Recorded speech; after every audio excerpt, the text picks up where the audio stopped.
Hello everyone and welcome to another Porsche race day. We start off with the Porsche Esports Sprint Challenge. The penultimate round out of it comes at you in just about 15 minutes time. I am Connery Medic and I'm joined by the wonderful Mr. Paul Smith for the action here today. We'll get to see Will Vincent a little bit later on when the main event, the Porsche Esports Heuer Esports Supercup, takes itself to this famous endurance racing circuit, Paul.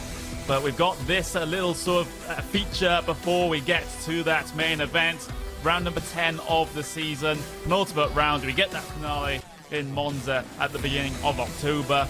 But this series in general, Paul, has really delivered the goods when it comes to drama, shall we say. Yeah, absolutely. None so than back, as you can see there, round 4, 20th of June. At this very circuit, we had a drama-filled end to the race that day, and we could be well in for more of that today. It's certainly an event that I'm looking forward to. We did see last time, back in round 4, that the slipstream effect down the Mulsanne straight wasn't that strong with this car, so it's going to be a little bit of tactics come from these drivers in today's race. Yeah, absolutely. A little bit of a lack of the punching the hole in the air, and of course the revs being a problem as well in these cars. So it still shapes up to be some fantastic racing, at least what we saw earlier on in the season where we went to this venue just a couple of rounds in. But of course, like you said, that ended in a large amount of drama as well, with Michael Gard sending it over the final 2 chicanes straight into the side of Peter Berryman. It was Peter Berryman that went for the initial move, and then it was Gard with the slightly weird rejoin. But let's have a look at where we are in the world then for this event. We head to Europe, we head to the north of France, where we head to the 24 Hours of Le Mans circuit, the Circuit de la Sarthe. And it really does need no introduction. One of the most famous, if not the most famous, endurance racing circuit. There's the overview.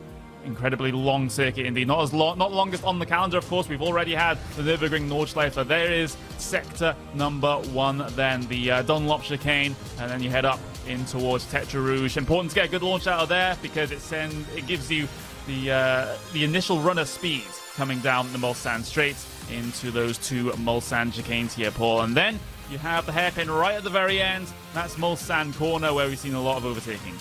Yeah, also saw Nicky Team get lost there, but as we go on through then, along this is the highest speed section of the track, and it's the trickiest braking zone into Indianapolis, the left-hander. You've then got the really tight right-hander of Arnage, and then we head on over to my favourite part of the track, and that's not just because of the series sponsor. It's the Porsche curves through that twisting section where it tightens up through karting, and then we've got the final chicane and the start and finish line where we saw that drama last time out in this series. But it promises to be an intriguing and interesting race here, and these drivers, normally you would say qualifying is key to a race, but around here, not so much.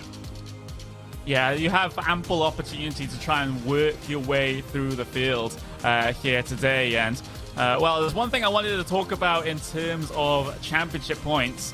We've got Miranda Surica in the championship lead at the moment, and oddly enough, it's a similar sort of situation to what we'll see in the Porsche Tag Heuer Esports Supercup after this one, in that Surica, as the championship leader, only needs to extend his advantage by 2 points to take the championship. Yeah, interested to see how the 2 championships have really mirrored each other effectively here today. Of course, Surica with the 2 wins compared to Berryman's 1 win.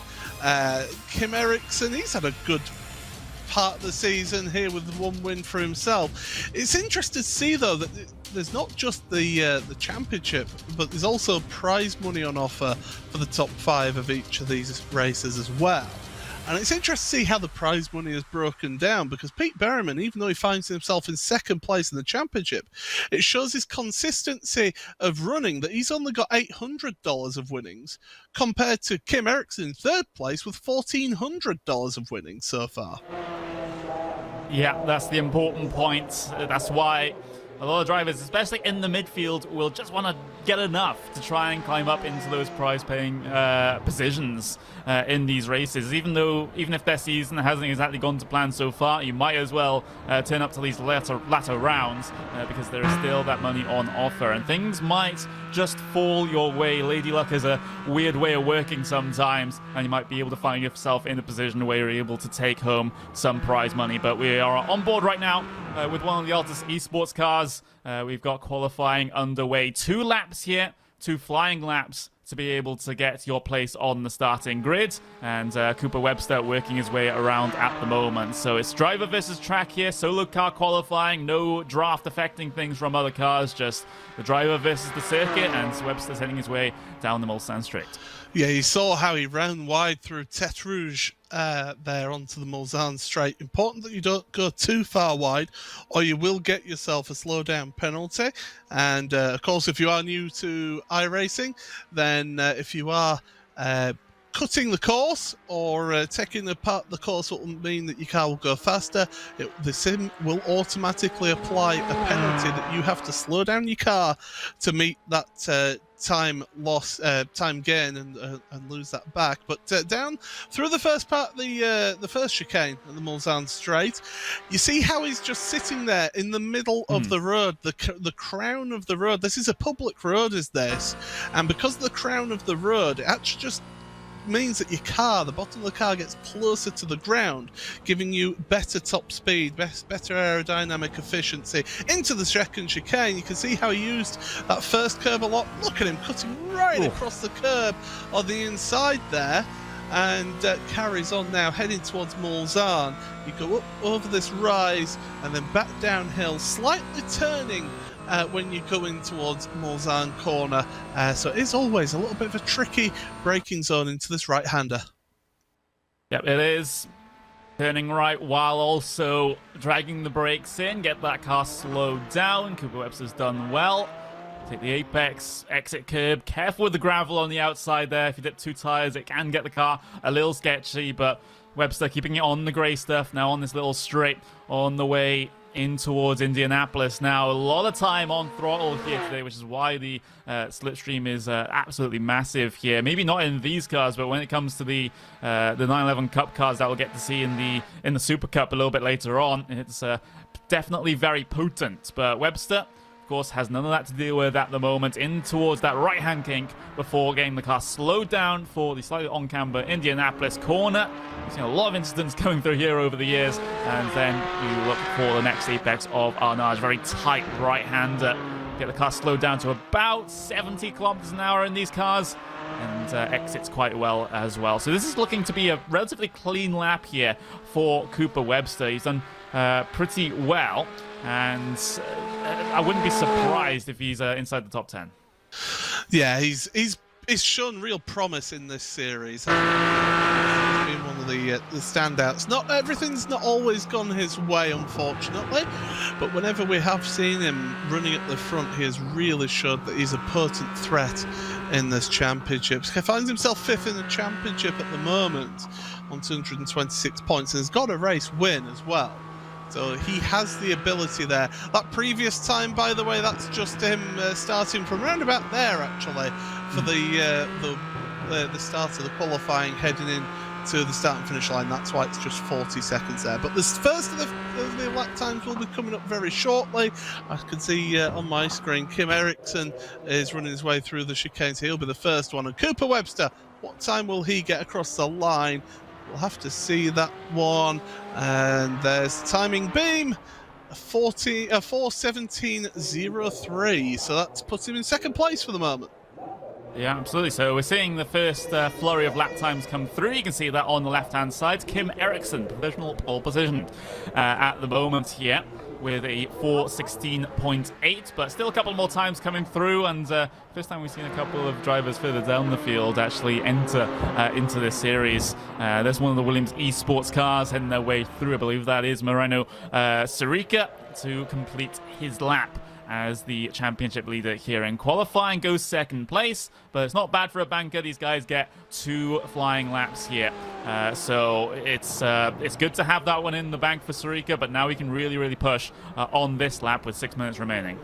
Yeah, certainly can. And you mentioned about a few drivers that we've not seen before. It's great that this championship, it's not necessarily about what your I rating is, it's about how you perform in the week leading up to this. And if you perform well enough, then you can get yourself into the main race that you have here today. So great to see some newer names coming in as Pete Berriman goes to the top of the standings by half a second. I mean, that seems like a big gap. Does that time, but you got to remember this is a long circuit. This is 13.5 kilometers long, so when you think of that on a normal circuit, that'll actually be quite a close gap. Yep, it would be, but Berryman, very good first lap here in qualifying, and he has one more to go as well, so it's inside the realms of possibility that will be able to improve in this one. In fact, he likely will, given the tyres are more up to their optimal temperatures and pressures on this lap, so at least for the first sector. So Peter Berryman having a great time here in qualifying at the moment, and I have noticed though that the number 37 Cooper Webster, after he did that first lap, he's actually towed it back to the pit lane, so Webster won't be able to improve on his current 4th place here in this qualifying session. So that's a bit of a nightmare for him, but still maybe starting in the top half of the grid will be possible here for Webster, but it's all out of his hands as Berryman continuing on his second flying lap here. Yeah, certainly is, as we get to see on board then, and just look at that stretch of asphalt in front of you, tree-lined road down towards that second chicane, and it's a good sight for you if you're ever a motorsport fan.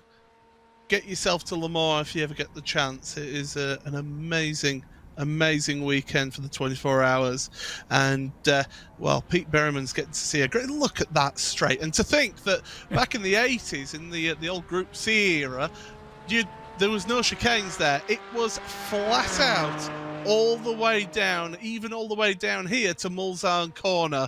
It was incredible the speeds that those cars got up to here at Le Mans. So definitely you can see why the FIA did insist on them putting those chicanes in there. Yeah, and well, in iRacing you can actually defy the FIA and run the historic layout. You can.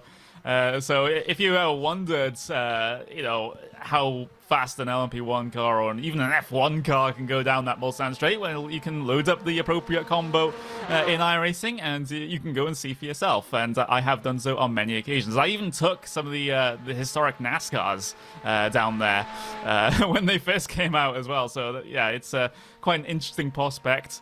It's just one of the luxuries of sim racing. You can have any kart track combo you want.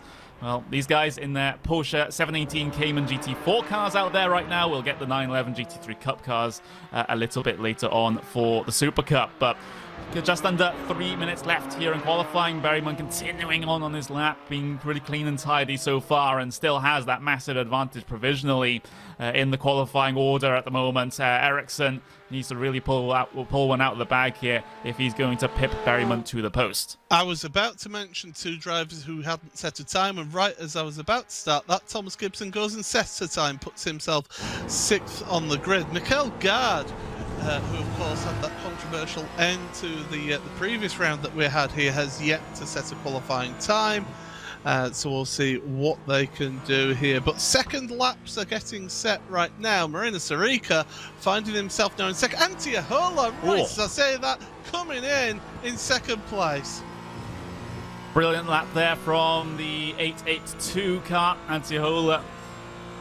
Just 0.2 of a second off of Peter Berryman's first lap, but will Peter Berryman be able to improve on this lap? We've been watching him for the entirety of it into the final 2 chicanes. The first one slightly faster than the second one, just have to get that car slowed down a little more up over the curves. Huge amount of curve being taken there by Berryman, out into the gravel a little bit as well. Across the line, a 4.16.3 and he is able to not extend his advantage at the very front. I would have thought he'd go a little bit faster on that second lap, but no, he wasn't able to beat his banker lap. But with a minute and a half left here in qualifying, still a couple of cars out there on circuit. Mikael Gard is out there on his second lap. We've also got, well, Kim Eriksson is done as far as he's concerned. We saw his lap come through. Sarika is also done. He won't finish any higher than P3. So I think it's Mikael Gard and Rudinger and Mangen that are the only drivers to not complete their second lap.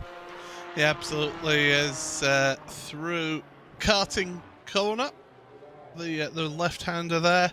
Don't go too far wide there. Mikael owes us a lap time. He hasn't been able to set one on his first lap. And we'll have to see how he does. But it doesn't look a particularly quick lap, this one. Through the chicane, the forward chicane at the end of the lap. Up over the curbs. Across the line now. And that time will be... Oh dear, that is a slow time. A 4:89. I don't actually think it's counted. No, it hasn't. So he hasn't set a lap time. He must have invalidated his lap. So he's one of 3 drivers not to set a lap time here.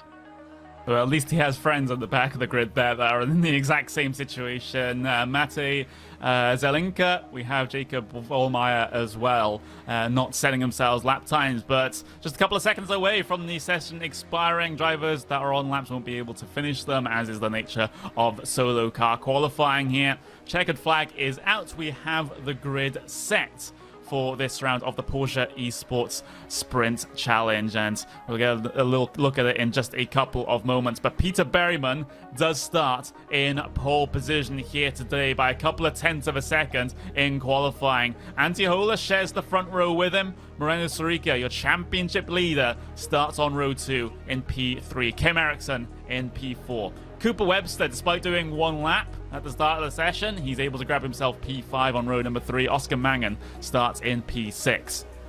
Leon Rudinger starts in 7th with Thomas Gibson in P8. And Ronaldo Lorena in P9. Corentin Guinness in P10. Daniel Muth in P11. And Louis Nasher in P12 here today. Looking back to row 7, Jack Boyd starts in P13. Jordan Caruso in that 14th spot.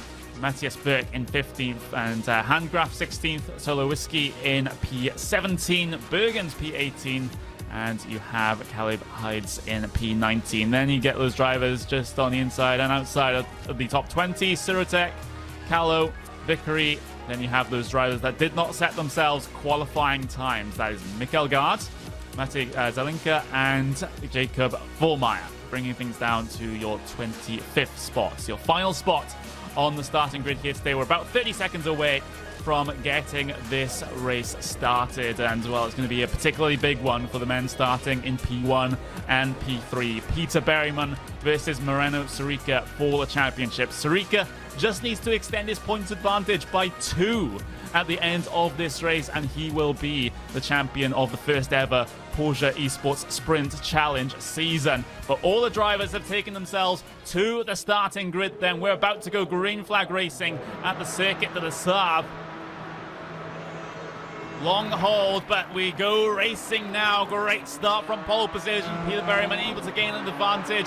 Kim Eriksson all the way to the pit wall there, as he hasn't had a particularly good start at all on this run up towards the Dunlop chicane for the first time. I think Kim Eriksson has jumped the start. He's pulled off to the side of the circuit. That's so unfortunate there. And now hitting the brakes into Dunlop for the first time. Peter Berryman leads from Antiola, from Sorica, from Webster in that order. Oscar Mangen and Thomas Gibson a little bit further back in those 2 core sim racing cars. You can see in the white and orange just past the camera there. But a drama-free start for the rest of the field, but the same could not be said for Eriksson. Yeah, Kim Eriksson's taken the tour back to the pits already. His day is done here. He didn't just jump the start. He was about a second and a half before the green flag was dropped. So major mistake there for the driver who started this race in 4th place.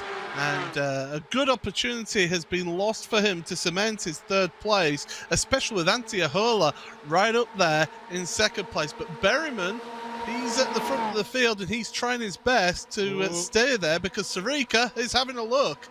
Look at the speed that Sarika has, and Ahola just gets out of the way. That Kova car really didn't want anything to do with that. And now it is your two championship contenders, P1, P2, Berryman and Sarika. Ahola still all over the back of Sarika here, but that's going to be probably the case throughout this race, this draft, keeping all these cars together. You can see them all in one big battle pack still. We haven't had early instance to really separate the pack. You have a straggler at the back of the field, though. That is Tyler Lugo Vickery at the very back. But here comes Antti Ahola then. He's able to take back P number 2. Further back. Four wide. They were going 4 wide for a minute there into the second chicane. Can they make it through? Yes, they can. Brilliant stuff to see. They're still going to go 3 wide. Look at the cutback for the 38 there. And Handgraf is off. He's around. So Stein Handgraf is around there. But I was going to point out as well, Pete Berryman, did you notice what he was doing? He was giving the slipstream to Antti Ahola down the straight. He did not want Sarika having that slipstream. You can just see, in and amongst the confusion, someone cuts across Handgraf's nose there. He had absolutely nothing to do with that. We're back to the live pictures then. That's of the very front of the field. Berryman, Ahola, Sarika, P1, 2, and 3. That's exactly where they started in this race. A couple of drivers further back gaining a position or a handful of positions due to Ericsson's troubles at the very start of this race. But let's have a look then. Antti Ahola, he's certainly very tempted to go early on to the race lead, but simply not close enough this time. Into Indianapolis they come, in through the left-hander. Still no looks to the inside in this big, long, snaking train. But that'll become more and more likely as this race goes on and it draws to a close. But we're only about 4 minutes into this. Louis Nasser has had an incident down in 18th. That's down at Indianapolis. He's missing a door mirror. So he's obviously had a contact with something. As we'll have a look from above into Indianapolis. He's going to jump together. Yep, the two get in side by side. Boom, into the side of the car. He's lost a door mirror, but he is still crucially going. That's the main thing. Mikhail Gard was involved just behind them as well. He's up 10 places already. Yeah, absolutely. Well, we kind of expected him to try and claw his way through the field. He did not set a time in qualifying and is one of those drivers that is certainly very capable of fighting at the very front of the field. And, of course, he did take the race win last time out. That was round number 9 at Spa-Francorchamps. But a poor qualifying here has really put him on the back foot for this 20-minute race. But still, progress can be made, and progress has been made for Mikhail Gard up those 10 spots, like you quite rightly mentioned there, Paul. But up across the final chicanes for the start of the second lap then. That was an entire first lap. As now we do it all again. As Peter Berryman trying to extend the gap here. You can just see there's a little bit of separation between himself and the rest of that leading group. It gets swallowed up a little bit on the way into Dunlop, but this is Peter Berryman trying to use the clear air pace that he showed in qualifying to try and break away. He certainly is, but it's so difficult to make that breakaway. He needs to try and do that through the corners and try and get that gap big enough that the slipstream doesn't have as much effect. And then as soon as you break the slipstream, it's really funny how it works, but as soon as you get ahead and pull away enough that the driver behind doesn't have your slipstream, you just then have that second wind and you're just able to pull away at your own pace, and that there's nothing that the driver behind can do. Sarika's flashing his headlights at Ahola.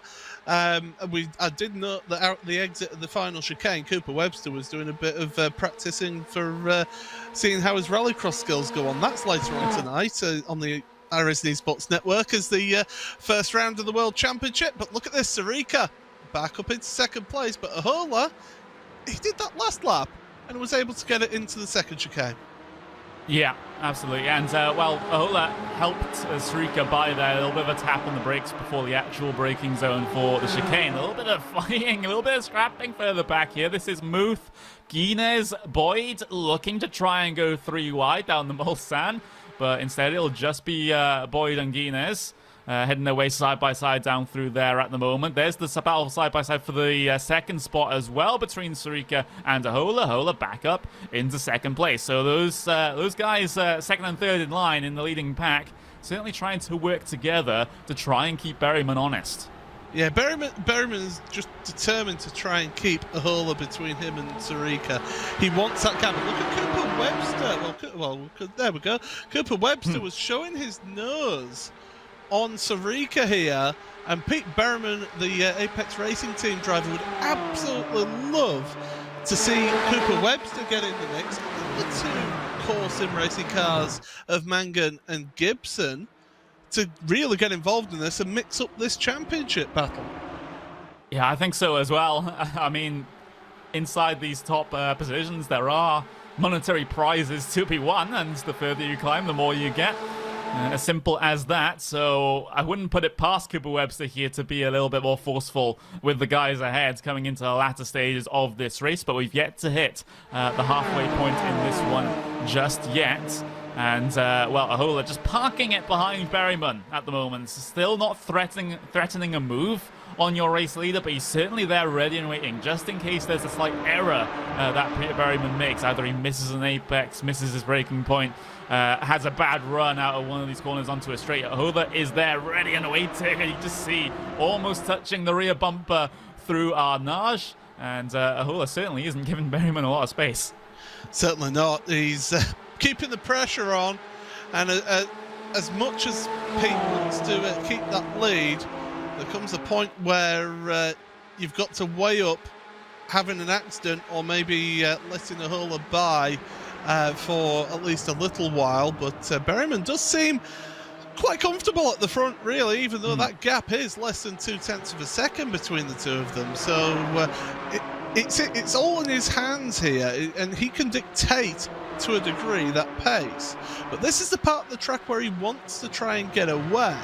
He's not quite achieving it on this lap around. So Pete, he'll be determined just to try and get as much of a gap as possible. Last lap, by the way, he was 0.6 of a second ahead. As you can see right now, he's a lot closer between the rest of the queue. Yeah, I was just doing a little bit of the maths in the background, and because there's 5 points between P1 and P2 here, no matter what happens behind him, if Sarika wins this race, he will be the championship winner. There's absolutely no doubt about that, of course, pending post-race penalties and investigations. So that's the objective for Sarika. If he wants to win this season with 1 round to spare, he just needs to win this race. And whatever happens behind him does not matter. There he is, in 3rd place at the moment. He's still got plenty of time left in this event to be able to get up into that 1st spot, but it's going to be quite a task. I don't think he needs to, though. I think keeping this place, yes, it goes to the final round of the championship at Monza, but you've got yourself in a really strong position for that final round, and he's been in and around the top of the standings throughout this championship this season. So you'd feel quite confident to be able to take it to Monza and just sit behind Pete Berryman and win the championship that way. That's all he needs to do to get the championship. Yeah, it is. And again, a little bit of separation there. Here comes Sarika then. Does not go for the pass on Ahola, and well, Berryman will be rubbing his hands at that because it just allows him to keep that gap just for a little longer. Of course, it will be mostly swallowed up by the time they head into Wilson Corner, but again, he's not as under threat as he has been over the previous laps. It's a top 8 car strong little battle pack for the race lead here, all just sitting in line, sitting in tandem, getting the slipstream off of each other. This is exactly what we saw in the round of the season, in the early stages of the season here, where we went to this track. That was round number 4. It was kind of like this throughout, and then we had an absolutely bananas final lap.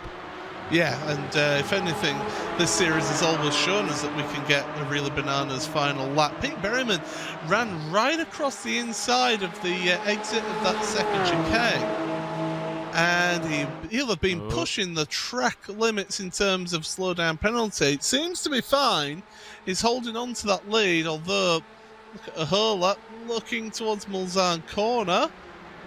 Nothing happening so far there, but yeah, Berryman did push the limits of a corner cut at the exit of the second chicane down the Mulsanne straight. I want to point out as well, keep you an update of Michael Gard from his charge from the rear of the grid.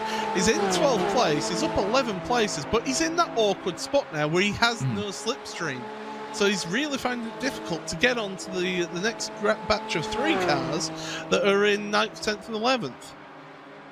Yeah, it's always a tough task when you don't have the draft here. Something that we talk about, at least in the early stages of the 24 Hours of Le Mans, because you want to be keeping yourselves in those battle packs. You want to be able to get the fuel saving done early on in the race. But of course, that doesn't matter here, given it's a no-stop sprint race. But Marius Sarica to the inside of Arnage, and that wasn't intentional because he got some help from Webster.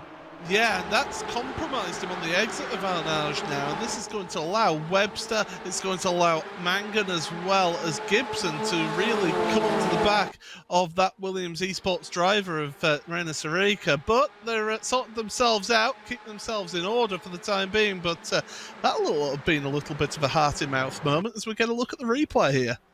Yeah, we'll see it. Hard on the brakes into Indianapolis. And look at the car, 4th in line, Webster, as they go behind the trees. And there we go, Webster a bit deep and just tags the back of the Williams car. That's Sarica, gives them a massive scare.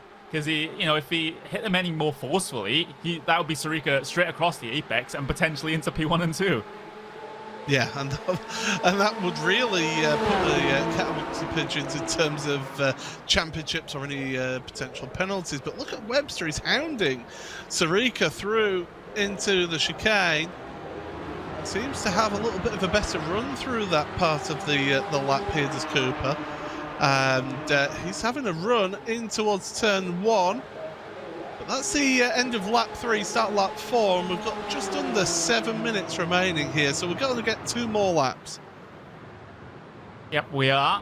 That's what's calculated based on the time remaining into Dunlop then for the 4th time in this event. Oh, Sarica just got a little bit tail happy coming through the exit there, and he's losing yet more time to Ahola, and now the threat from Cooper Webster is certainly there, rearing its ugly head.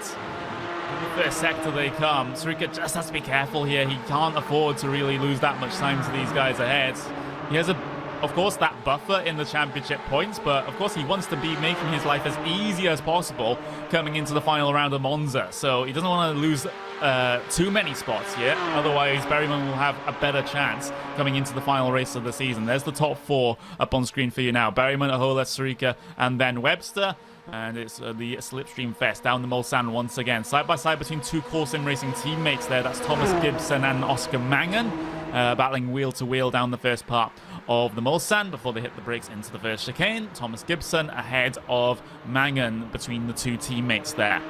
So a little bit of a swap around, and they'll certainly want to try and get themselves involved in this top 4 battle. There's still a decent gap between them at the moment, but if they're able to work together as teammates, then there's no reason why they can't be in with a shout of a podium position. I just don't feel that Gibson has that top end and that speed to be able to just get right onto the back of Cooper Webster. And I think that's why they're having to play that tactic of switching the 2 time and again, as there goes Mangan now down the inside. But into corners like that, you're slowing each other down, making that move so late. And in fact, here comes Lorena then to make a move. The car to the right of Gibson. And Gibson, they're getting very close, and he's just going to nip back in to the slipstream. But look at the gap now. Look at the gap that's been forced between this pack of 4 at the front and then this pack of 4 here, all because of the 2 core cars tripping over each other into the second of the chicanes. Tripping over cones as well. Oh, Gibson to the outside on his teammate through Mulsanne, and he loses the spot to Lorena. He might even lose the spot as well to Rudinger. Rudinger has a run of speed and the slipstream on him here. And Rudinger, there we go. He gains position. So a little bit of altercation between the 2 core teammates there. A little bit of miscommunication in towards Mulsanne, and all of a sudden Gibson down 2 spots when after what was a pretty unnecessary little stack up. Yeah, and it was all a bit unnecessary, really, wasn't it? It was all because it all stemmed from the entry to the second chicane. Sarica getting a bit out on the gravel there on the exit of Indianapolis. Contact between Pete Berryman stays in front, but he got it all sorts out of shape. And he's flashing the headlights. He's not happy. I don't know why he's flashing his headlights, because Anti can't see that. But yeah, he's not happy with that little bit of contact. It's the second time into Arnage that we've seen contact between leaders. Oh, this is all getting a bit sketchy now, isn't it? They're all having a look into these corners. No absolute commitments just yet as they head through the Porsche curves. At the very end of the lap, it's these 4 cars to try and fight it out for those positions, and they've already shown that they really can get the bumpers out from time to time here, heading their way through towards the end of the sector then, and looking at Antiola trying to lock on to the back of the race leader. Will get the white flag this time around, so it's going to be the start of the final lap after they exit these chicanes here. Berryman still leads, as he has done so throughout the entirety of this race, but the only important lap to lead is the final one here, Paul. Yeah, absolutely. Across the line then, this will be the final lap here. Berryman at the front. He's seen the pressure that's been coming from Antiola here in this one, and even felt a little bit of Morse code on that last lap. Ahola wants by. You can see how much he's taking over the curbs in that Dunlop chicane, underneath the bridge and then down through the sweeping S's now. And Ahola, he's got to time it right. He's got to try something different here to make this one work. Out of the S's in towards Arnage. This is Tete Rouge, the quick right-hander over the curb. Don't go too wide and get yourself in that slipstream. And look at how close he is right now down through the start of the Mulsanne straight. He's as close as he ever has been coming through this portion of the Mulsanne. Here we go, Antiola trying to go for the race lead on the final lap of the race. He'll just about be able to get the slipstream pass done, but here comes Moreno Sorica at a rate of knots as your championship leader, side by side with his competitor. Berryman loses 2 spots here at the start of the Mulsanne. Sorica won't be able to get Ahola done into the first chicane, but we still got 1 more chicane, 2 bits of straight to go, at least as far as the Mulsanne is concerned, so this can all still shuffle. It can all still change. Berryman losing 2 spots here in the early portions of the final lap, but still ample opportunity to get him back to the pointy end of the field. Ahola leads this race for Kova. Then it's the Williams car of Sorica. Then Apex, Peter Berryman. Then Altus as Cooper Webster, as he's been waiting in the wings this entire time. Maybe he'll have something to say at the end of this race. Berryman heavy to the inside, catching Sorica napping into the second chicane. He's not able to gain the position. Sorica pushes wide on exit though. Berryman's been able to get back under him, as it's going to be wheel to wheel then down this part of the Mulsanne. And now this is the time that Cooper Webster starts to show what he's made of, as he's in amongst them now. He'll be able to get the pass done just on Moreno Sorica. Will he be able to get the pass done on Berryman here? That would be the big surprise in this battle, as they head their way in towards Mulsanne corner now. Berryman able to maintain second place into the braking zone, but Ahola's in the best seat of the house at the moment, as long as he can keep the as he can keep the slipstreaming cars behind him coming in towards Indianapolis. Yeah, Antiola, he's praying and hoping that Pete Berryman doesn't get a good run on him. We saw in round 4 how Pete Berryman will make the move into the final chicane if you leave the gap open. So Pete, he knows that he can make moves yet still in this race. Into Indianapolis is the next one, although it's not ideal, but here he comes side by side into the right kink. Is he going to back out of it? The diving late on the brakes through the corner. Hold that inside line, Antio up over the gravel. That's going to compromise him into Arnage.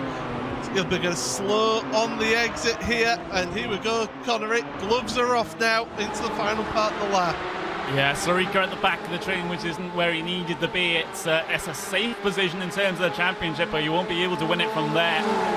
Peter Berryman, though, he needs all the points possible. He wants this race win to make that gap to Sorica as few points as possible coming into the final round of the season, into the Porsche curves, the start of them for the final time. Ahola still holding position for Kova, but it's 4 teams, 4 drivers, and 4 Porsche 718 Cayman GT4 cars that will fight it out for the race win at the end here. Coming towards the middle part of the Porsche curves now, And Ola still able to maintain position. He's got a little bit of a gap, a little bit of a buffer zone back to Berryman. But Berryman, in the previous time we were here, he sent it to the inside for the race lead on the final lap of the race. I'm afraid he's probably not going to be close enough to do the same here today into the second of the final chicanes and get those cars slowed down. And Ola will be able to get himself through cleanly. Exit of the corner. Good run from Berryman though, but it's too little too late, and Antiohola will win at the Circuit de la Sarthe. Rest of the cars coming across the line now, but what a fantastic battle there in the leading pack at the very end, all clean between them. But in the end, it's Antiohola, second place, pretty much through the entirety of this race, trading it with Sarika in the opening portions, but he was in the right place at the right time and able to get the pass done on Berryman to put him back into second place, and Ahola to take the race win for Cova Esports. Fantastic stuff. Some stragglers at the very end coming across the line. Louis Nasher, Caleb Hides heading their way through right about now. But Paul, I was getting a little bit of deja vu towards the end there with Peter Berryman. You know, he's in a very similar position last time we were here. But like I said, this time just wasn't close enough into the final chicanes. Yeah, certainly it was a really good effort from Antiohola to get himself to the front of the field there. And Pete, he tried as he may, he didn't get that good a run through the Porsche curves, which put him under pressure from Cooper Webster. That allows Antti to, I believe, get his first win of the series as well. So Antiohola, great effort for him, for the Cova team. And it's great to see them being represented at the front. But Marina Sarika, I think, deep down, yeah, it'll be disappointing to not finish ahead of Peter Berryman, but he's still in a very strong position in fourth place in the results there. Yeah, we're just waiting for a couple of the final runners to head their way across the line before we can show the race results here. That's just how things work with our graphics, as Kim Eriksson's the lone straggler at the back of the field, keeping us waiting at the moment. But this is confirmed now that Peter Berryman will be able to take the championship fight into the final round of the season. He doesn't lose it here and now, but it's still going to be a big task for him coming into that final race. Sarika still has a healthy points advantage, so he's having to be hoping that Sarika has major issues in that final race to be able to take the championship for himself. But Kim Eriksson has now come across the line, and here are your race results from this round of the Porsche Esports Sprint Challenge. Round number 10, Antiohola takes it. First win for him in this series, and first win for Cova Esports as well. Peter Berryman, part of the Apex Racing team, second place here today despite leading 99.5% of the race. Cooper Webster in P3, Miranda Sarika P4, safe enough for him to try and take the championship in the final round of the season. Oscar Mangan P5, Ronaldo Lorena P6, Leon Rudinger P7, Thomas Gibson P8, Quentin Guinness in P9, and Mikael Gard will round out the top 10 here today. And then you look at your top 20. Boyd, Muth, Caruso, Burke, Solowiski, Sirotek, Bergens, Nasher, Hides, and Handgraf. Bringing things down to P20. And then you have your drivers at the very back. Lugo Vickery, Zelenkia, you got Ericsson after that jump start, finishes in P23. And then those retired from the race at the very back, Benjamin Callow and Jacob Vollmeyer did not finish. But with that, we will have to very quickly wrap up here for the Porsche Esports Sprint Challenge. But don't go away, because we have the main event here today, the Porsche Tag Heuer Esports Super Cup. The championship could possibly be won here today in that one as well. You don't want to miss it. We'll be back in about 15 minutes.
I'm not saying forget all your sorrows. I'm not saying don't look back.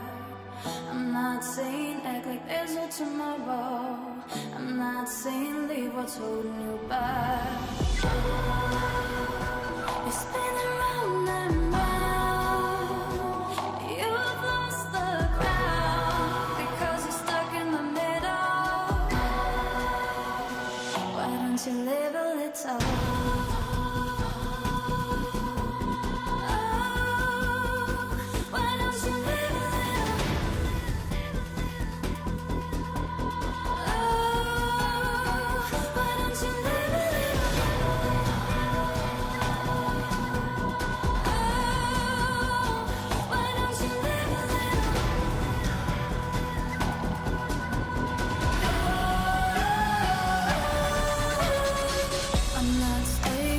Life must be hollow.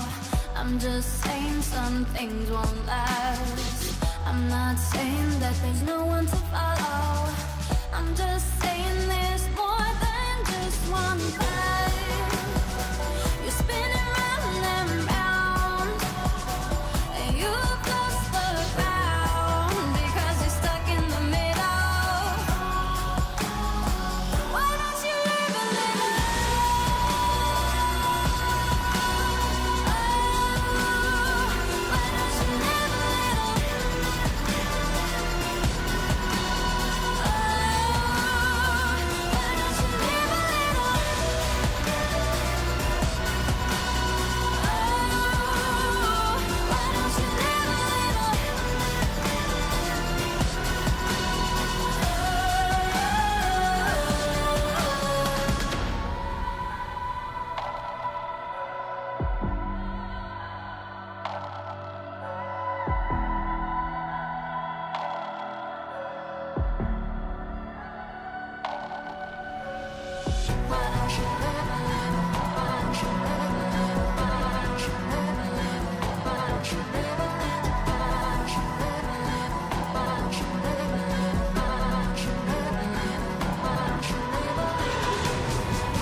Live a little. Why don't you live a little? Why don't you live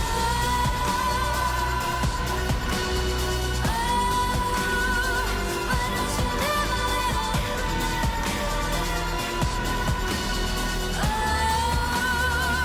Why don't you live a little?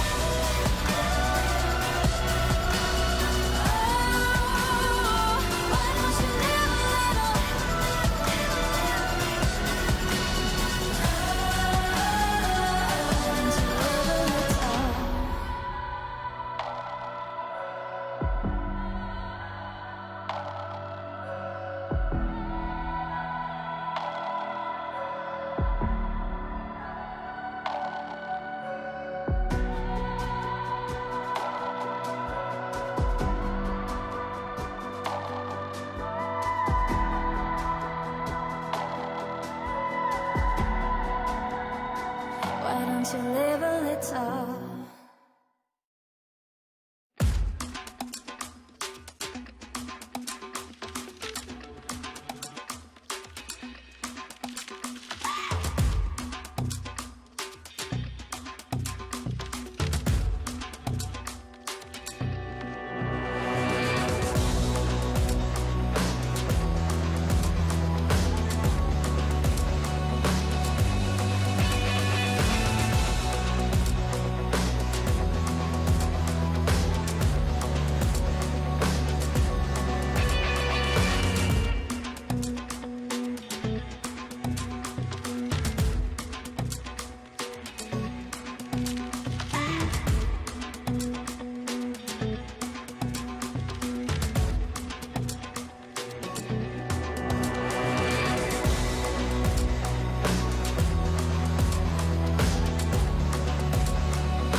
flag drops. Away we go from the start of this final feature race in the Porsche Esports Supercup. Brilliant launch. 40 of the best sim racers. $200,000 on the line. Victory for Sebastian Job. He took pole, he won the sprint, he won the main race. Who will rise to the challenge? This is the most competitive and sought-after season in iRacing World Championship history. This is where legends are made. This is the Porsche Tag Heuer Esports Supercup.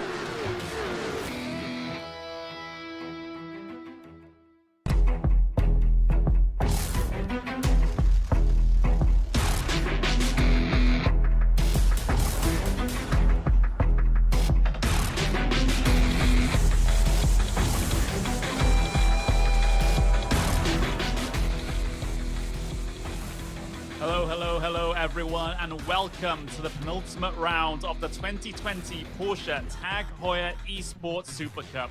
We return to the circuit to the start for the 9th round of the season, as we are well and truly in the closing stages of this year's championship. I am Connery Maddock, and joining me for the race coverage today will be for the pre-race coverage today, will be the ever wonderful Mr. Paul Smith. Paul, it's crunch time now. 3 drivers are technically within contention for the championship at this point.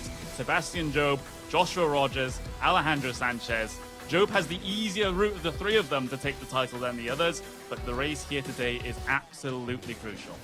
Well, once again, we're at a unique venue where we can see a different style of racing compared to, say, the more traditional Grand Prix circuits that we've been going to. So this is going to be an opportunity for somebody to score big very quickly. Sebastian Job, he can't afford to do anything differently to what he's been doing throughout the season because that's been working for him. Whereas the others, Rogers and Alejandro Sanchez, they have to do everything they can to try and get to the front of the field, not just to the front of the field, but hope that Sebastian Job ends up further down. Yeah, for those other 2 drivers, Joshua Rogers and Alejandro Sanchez, their fate is basically not in their hands at this point. They have to rely on Sebastian Job having problems in this event. And, well, you might say, well, Max Boneca, he can still technically win the championship with the points at the moment. Well, not really. He has a race suspension for this race due to some contact with Joshua Rogers earlier on in the season. So, therefore, he will not be taking part here today. Will be Porsche 24 by Redline driver. So, there we go. It's 3 drivers all up against each other for the championship, but Job is very much in the driving scene. He certainly is, and we saw how last year's champion Joshua Rogers was able to have a good start to the season. Had that mixed round at Barcelona, but then again, so did Sebastian Job at that round as well. But that's the only time that Job has really had a bad weekend. The rest of the championship, he's been there or thereabouts near the front of your standings, whereas Rogers has had a couple of incidents later on in this season. And Alejandro Sanchez shown a lot of progress this year. He started well. It started halfway through last season with his progress, and he's really kicked on this season. He's still in with a shout of it. However, I really struggle to see past Sebastian for the championship here, but you never know. That's the beauty of this championship. Yeah, that's it, because we had portions last year where we thought Joshua Rogers was going to come away with it, and by an absolutely healthy margin, but that really did go down, well, much closer than we expected it to in the final round of the season. There's the calendar as it has been throughout this year. Sebastian Job coming off 2 main race wins on the bounce. For a total of 4 during the season here. So he's in a pretty comfortable position when it comes to a countback situation as well. Just in case we go to that at Monza. So it's worth considering it as a possibility, but he'll for sure want to be securing things at Le Mans. He only needs 2 points. He only needs to extend the gap by 2 points to Joshua Rogers, and he will win the championship with 1 round spare.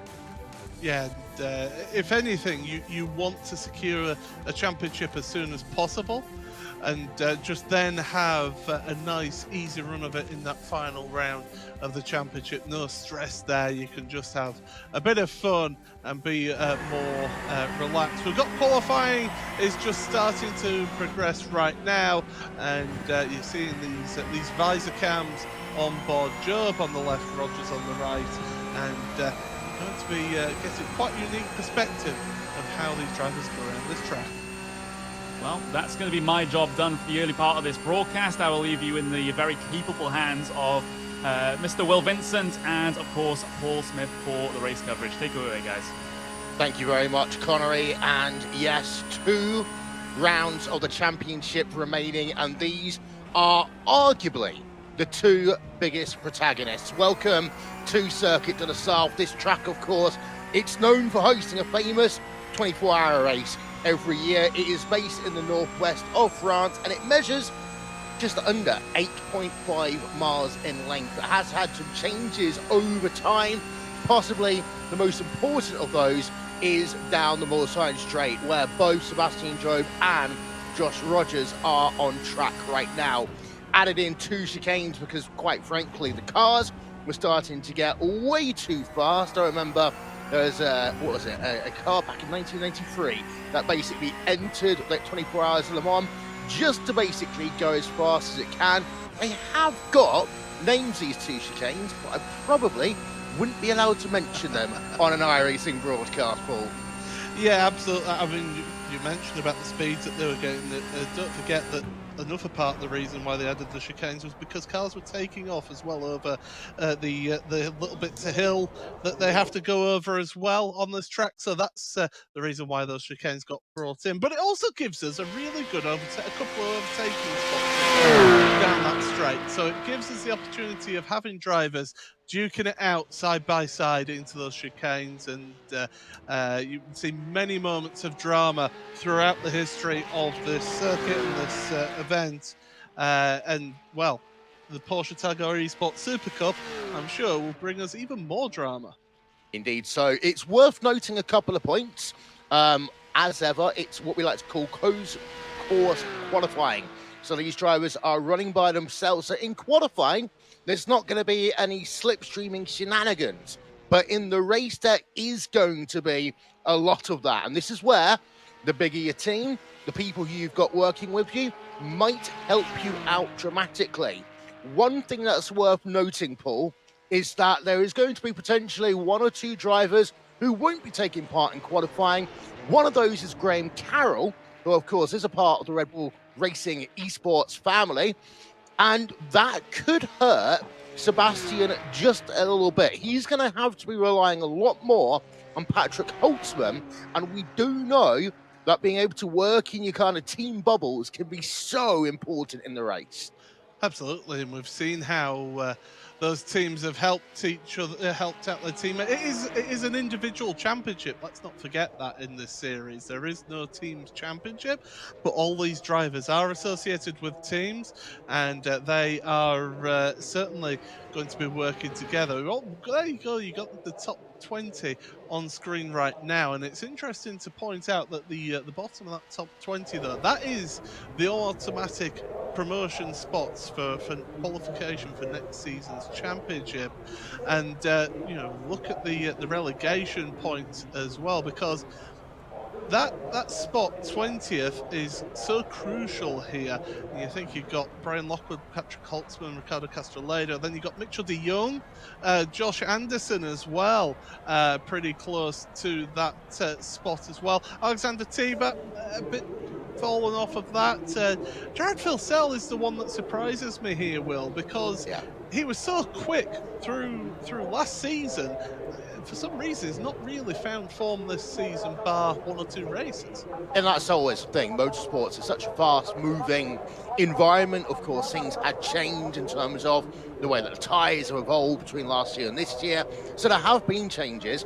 I think it's really interesting that you've got some very big names on the outside looking in right now, and we are going to be focusing on that over the course of this broadcast today, and of course our final broadcast, which will be taking place in Monza in a couple of weeks, because I've spoken to so many teams over the years and they've told me the last thing they want to do when they're in the winter months is have to participate in the pro series of, road racing to get in. And that is going to be the challenge, because you think the Heuer Esports Supercup is stressful. Well, of course it is. But it gets even more stressful when you have to try to re-qualify races every single week. And there's a lot of people that's just hoping right now that they won't have to do that. Times and scores on the board so far. It is Sebastian Job who is leading the way with the fastest time in qualifying. I say fastest time, of course. Don't forget that the top 8 will invert themselves for these first of these 2 races here today. Second place is Joshua Rogers. And this, I think it's a point now. No more funny business in qualifying. We've heard it over, the season that maybe some people's been a little bit strategic. If you're Sebastian Job right now, we've definitely got to think about getting those qualifying points to start with. But we look now at Alexei Yusiakola. He is currently one of these drivers on the outside looking in, and he is a driver who I know he's turned so many laps around here in the past, Paul, but the laps he's going to do today, and we'll talk about this one in a moment as well, but the laps we'll be doing today in that Team Redline car, they're going to be so important. Absolutely, and he's somebody who, as you mentioned, has just struggled through this season as Alexei, and not being able to really get himself some decent results at this championship, and he'll be kicking himself about that, because he is a really, really top line driver. You don't get into this championship by accident, that's for sure. And he's only had 2 top 10 results in one in a feature race at Zandvoort, and then one in a sprint race at the following round at Barcelona. So Yusiakola has not been having a good time of it. Dane Warren, talk about unfortunate when he transferred over from over to the Coanda team. The race that he was due to make his debut for that team, he had a Power Cup at Spa, so unfortunately couldn't take part in that one. But still, really good season so far. 6th place in the championship. He's really been one of those rookies who has come through and performed well. The Australian's gone from being orange and blue to orange and purple over the course of this year. We're getting news that Alejandro Sanchez, number 47 car, will not get a qualifying time in, as Dane Warren does set the fastest time in this qualifying session to date. So Dane Warren right now will be a driver who looks to take the most points from qualifying. But this is absolutely huge in terms of Alejandro Sanchez, because it looks as though he will not be setting a qualifying time. And right now, there are 5 drivers who have not yet set a qualifying time. Alejandro Sanchez, Brian Lockwood, Kevin Ellis Jr., Johan Harf, and Jared Filsell. One other point we need to talk about before we get down to the racing, a little bit like the Nordschleife for Paul, this race will be run to laps rather than being run to time. So 4 laps for your sprint race, and then 8 laps for the feature a little bit later on. Yeah, absolutely. So we know exactly how we stand. Johan Hart, that's a driver who hasn't set a lap time so far. He's working his way out of Arnage towards the Porsche curves. Interesting to see Josh Rogers top of the qualifying. So at the moment, provisionally fastest. He'll be getting those extra points in the championship for being fastest at the moment. But of course, don't forget the grid does get inverted. The top 8, so he would be starting in 8th place. Sebastian Job 3rd. So he'd be starting in 6th place, directly in front of him in the line. So those two, the 2 championship protagonists, the main ones, are going to be right in line. You mentioned about penalties. Graham Carroll has actually set a qualifying time of 5th. So Graham Carroll is in there. Alejandro Sanchez, as we mentioned, not going to be setting a qualifying time, so he's going to be down near the rear of the field. Johan Hart is going to come across the line right now, and what's he do? A 59.9, should I say? He'd be happy with a 39.9. 59.9 across the line there. Thomas Tetela as well coming up into 5th place. Yeah, so it's all moved then on the second lap, because at one point Tommy Erskard was ahead of Sebastian Job in terms of this qualifying session, but it is Joshua Rogers who has had the most fastest times in qualifying all year long, once again setting the pace here at Le Mans. Dane Warren second, Sebastian Job in third, Tommy Erskard in fourth, Thomas Tattler, the Finnish driver, in P number 5. Carroll has got time for P number 6 right now, so evidently I don't know what I'm talking about as ever. Mitchell de Jong in P7, Jamie Bootley in P number 8. And of course, what that does mean is that with the inverse grid, it is currently Bootley who will start the race on pole position. And currently, it'll be poor Jamie Fluke who will have, actually I take that back, because now Bootley has gone to 9th place, because Fluke sets a time that puts him in P number 6. And now it's Mitchell de Jong, who, remember, Paul, really needs this pole position. He needs good points. And de Jong looks as though he's starting on pole. Yeah, he certainly will be, and we'll be getting a look as well in just a second at how that qualifying affects the championship. We're updating the standings as we go on the fly here, so we're going to get to see how that affects things before we go to the starting grid here, Will. So as you can see, that's the updated points, and well, it says 84 points there, so I think that's still the same as what it was. So unfortunately our graphic not updating quite as quickly as we hoped, but yeah, we'll be getting you updated points throughout this day. We will do indeed, but with that, let's have a look through your starting grid then for your 15-minute sprint race, and it is Mitchell de Jong on row number 1, P number 1. Graham Carroll starting alongside him, that front row of the grid. Jamie Fluke and Thomas Tattler, they will be on the second row of the grid with Tommy Erskard and championship leader Sebastian Job on row number 3. Dane Warren, Josh Rogers in row 4. Jeremy Booteluke then in the last moments of qualifying, relegated to 9th fastest time, means he starts P number 9. Jeff Giassi rounds out your top 10. Then Backham and Castrolado, P11 and P12. 13th place will go to Kevin Ellis Jr., Patrick Holtzman 14th, Johan Harp in 15th, we saw him earlier, David Williams in P16, Christopher Danbeats and Alexander Thebes 17th and 18th place, 19th to Martin Kroenke. Josh Anderson rounds out your top 20. Remainder of those qualifying results coming up on your screen for you right now. A couple of drivers, as we said, did not get a qualifying time in. Note that one, Alejandro Sanchez. That is going to be the big one, and he's got a lot of work now to do from that 30th place. So the field is getting set. They are getting ready to go. We are about 15 seconds away from the drop of the green flag to start the penultimate race meeting here in the Porsche Tag Heuer Esports Supercup by iRacing. Those lights will go on top of the gantry right now. The iRacing flagman about to wave the green flag to get us underway.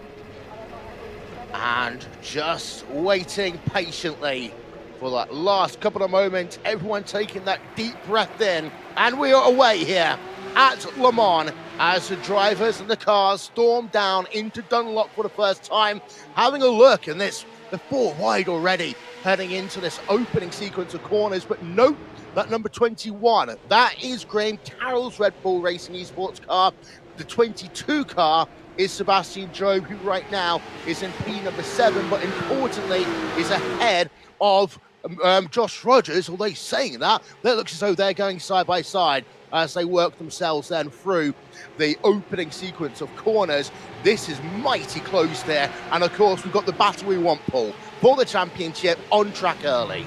It was Job and Warren who were going side by side. Warren's run a little bit wide through Tete Rouge as we look at the field spread. And I'll tell you what, Jeff Giassi got a run on Joshua Rogers, and also Jeremy Bootloop as well has got a good run on him as well. So they're going 3 wide around one of your championship contenders here, and that's allowing Sebastian Job et al. To pull away at the front of your field. Indeed so. Job runs in P6, Rogers runs in P number 8 as it stands right now. But if you're Philip Stam, who's a team boss over down at Commander, you're taking many big, deep breaths right now because you do not want your driver to be in an issue, because if that is going to happen, it pretty much will be game, set, and match to Sebastian Job. Look at this wonderful high camera angle on the exit of the chicane here at Le Mans as they then come into the second chicane. And out front is Mitchell de Jong leading from Graham Carroll. Then you've got Thomas Tattler. Tattler's had a good start, up a couple of places, but here is the Jeff Giassi versus the Josh Rogers situation through the second chicane, and Rogers is having to get his elbows out to defend here from Jeff Giassi, and Giassi actually almost ends up making contact with Boothloop. They're almost going to go free ride into the kink ball. I think Jeremy Boothloop is trying to just run a bit of interference here. One of the Vanderbilt cars, is it down the inside? Oh no, sorry, it was one of the Apex Racing Team cars. That's Kevin Ellis Jr. making his way past Matt Backham. But I think Boothloop was trying his best to run a bit of interference there on Jeff Giassi to try and draw his attention away from Josh. And all of this is allowing the front seven to make a little bit of a breakaway from this pack. And this is what you find here at Le Mans. We saw it in the sprint challenge just before as well. These fields seem to break up into little battle packs all the way through, and you can see side-by-side action further back, but your leaders, well, it's Graham Carroll now ahead of Mitchell de Jong. I will say something, it's good to see Graham back up at the front of the field because he's had a torrid season. He absolutely has, and of course the drafting there, switching the places around between Graham Carroll and Mitchell de Jong. We now go on board with Thomas Tattler. He runs in third place. That is Mitchell de Jong just ahead of him on track. This is, of course, the Vodafone on board as we now come through the Porsche curves for the first time in this race. And for Thomas Tattler, of course, he's had some good runs at points over the season, running here in third place. But de Jong ahead of him, don't forget, is on the outside looking in. So on one hand, in terms of points, he needs to have a strong points haul today to maybe get him the automatic qualification. However, he's also thinking, I don't want to be in a situation where I lose so many of these points, as we now have a look from the rear of that number 16 car of Mac Backham, as you can see just how close it is in this second battle pack. It's Kevin Ellis Jr. just behind Mac Backham. Yeah, Junior flashing the lights. He's trying to get in the eye line of Backham there, but Mac is a very experienced driver in this sort of scenario. Interesting to see that Rogers has been able to draft back up to Dane Warren, and he's brought Jeff Giassi and Jeremy Boothloop with him as well. So the top 10 now together in a line, as I've noticed on my time screen that Josh Anderson has fallen all the way to the back of the field. So he's had an incident further down.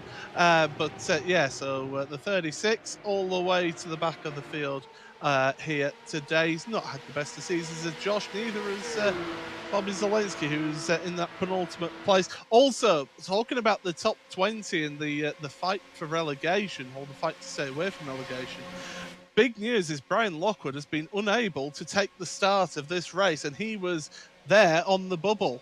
He was, if memory serves me correctly, in 18th place in the championship heading into this event, and now it's likely, especially with de Jong doing so well, it's likely that one might change. Vodafone replay then. Let's show you what happened with Joshua Anderson as the Australian driver. This is into the Dunlop curve on lap number 2, and is he going to get turned around? Yep, a little bit of a tap from the rear then from one of the core sim racing cars, and that is why Joshua Anderson's right at the rear of the field. And look at this one. Once again out front, we've got battles going on for the race lead, and that is Mitchell de Jong back to the top. The point that, Paul, you made a moment ago, I was just having a look through the numbers there. Dane Warren didn't slow down to allow Josh to come back up. That was all Rogers and Giassi finally getting onto the same page and finally realising what they needed to have done. Speaking of Warren, by the way, he's dropped down to 16th place now as we look with Jamie Fluke on board in the Apex Racing Team car. Up into third place is he, side by side with Thomas Tetteler. So all of a sudden, things are starting to get a little bit exciting, a little bit spicy here in this top battle pack. And Jamie can sniff himself a podium place right here. Yeah, and this is mighty, mighty close. Your top 6 drivers are separated. Now your top 7 drivers separated by 1 second on track. They are De Jong, Carroll, Fluke, Tatteler, Erskard, Job and Rogers.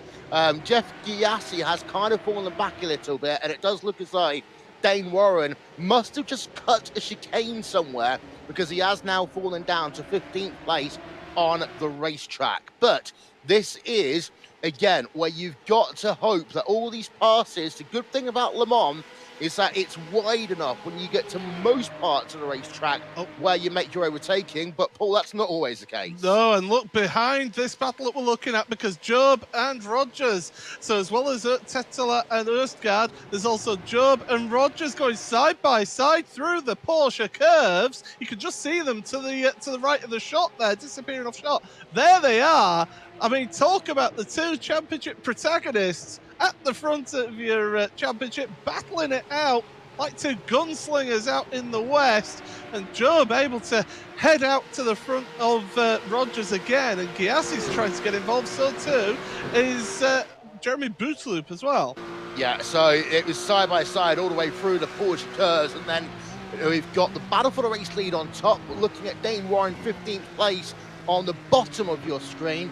But Sebastian and Josh, they were side by side for almost a mile there through arguably one of the most complicated sections of the racetrack to go side by side. So this battle for the championship, Rogers is still playing aggressively. He knows that he needs to A, be ahead of Sebastian Job, but also B, try to goad Seb into making a mistake, because as it stands right now, Rogers is, of course, still so many points back in the championship. And if were to finish this way with Sebastian Job ahead of Rogers, then Sebastian will, of course, be the 2020 champion. As you've got Alejandro Sanchez, bottom of your screen now, Paul. And, of course, he started from the rear of this field, now up to 23rd place. Yeah, he's slowly been progressing. The problem is that in front of him is a couple of seconds gap, so he's not going to have that slipstream of Martin Kroenke ahead of him, and he's dragging along with him Jack Sedgwick, Jared Filsell, Antoine Hijla and Valtteri Alanda, as well as Filsell. I can see on the timing screen has moved ahead of Sedgwick. So Sanchez, he's in that unfortunate spot. It was a nightmare of him to not get a lap time in. I mean, really, this is one of those tracks where you do need to at least get yourself a banker lap in to get at least a solid time and then look forward. Now, at the front of your field, I can tell as we'll look on board with Jeff Giassi, you can see that queue of cars ahead of him. And I can tell you, De Jong is actually pulling out a slight gap at the front, because Carroll is coming under pressure from Fluke. Fluke's coming under pressure from Tetteler. You've got Tommy Erskard involved in there. He's then right directly in front of Sebastian Job, with Rogers right in the tail of him, and Jeff Giassi, who we were on board with, not that far behind them. You know what? In that circumstance, you can see the lights are now being flashed from the Graham Carroll car, who has closed up down the latter half of the Mulsanne straight that time. But again, look at how close this one is, because now they're going to go too wide on the exit of Mulsanne, and that is going to be mighty close again. And this is between Job and Rogers. And what happened there, it all started when Seb was trying to actually go around the outside of Tommy Erskard. Rogers, as it stands right now, they are neck and neck, and Rogers is just about possibly going to get that one complete as they do the run into Indianapolis, and indeed, yes, he has. So that's where the teamwork can really help you out. Well, you touched on that in qualifying, didn't you, about how that teamwork can really help you out, and Joshua has got those teammates around him. Oh, as Patrick Holtzman has been running wide further down as well, so Setsos has made his way past, and Holtzman not helping his teammate down in 19th. You know what? I had that quick, oh my word, that better not be Seb. Thankfully, the car numbers are pretty easy to see on these machines, and you're able to tell that that was not the 22 car, thankfully, for Sebastian. And it is now Erskard in 5th place, Rogers in 6th, Sebastian Job in 7th, Jeff Giassi in 8th place. So, as it stands right now, this championship will still continue. De Jong is leading the way in this race. In terms of retirees, just having a quick look through, we don't actually have any retirees. Just had the one driver not start. We have got a replay there upcoming on your screen, the Vodafone replay right now. This is Patrick Holtzman in that Red Bull Racing Esports car, and just a little contact, little argy-bargy there, and going off, and he does just miss the tyre barrier at the exit of that one. I mean, you saw how Dane Warren, the back end, stepped out on him through the right-hander, and that just caught him out, got him into the side of Holtzman, and because he's so hard on the brakes whilst coming around the corner there, it's so easy to unsettle the car, and that's why Holtzman ended up going off into the gravel at Indianapolis. Right now, if I'm Josh Rogers, I am in communication with my team manager or my engineer or whoever's working with him and saying, right, come on, get Tommy out the way for me. I want to try and get further up this field now, get as many points as I can over my rival, because it's all well and good being in front, but I'm only one place in front of my championship contender here, so he's going to be on the blower. In fact, I think he's going to start making some moves here. Yep, this will have to be made to look at least somewhat legitimate.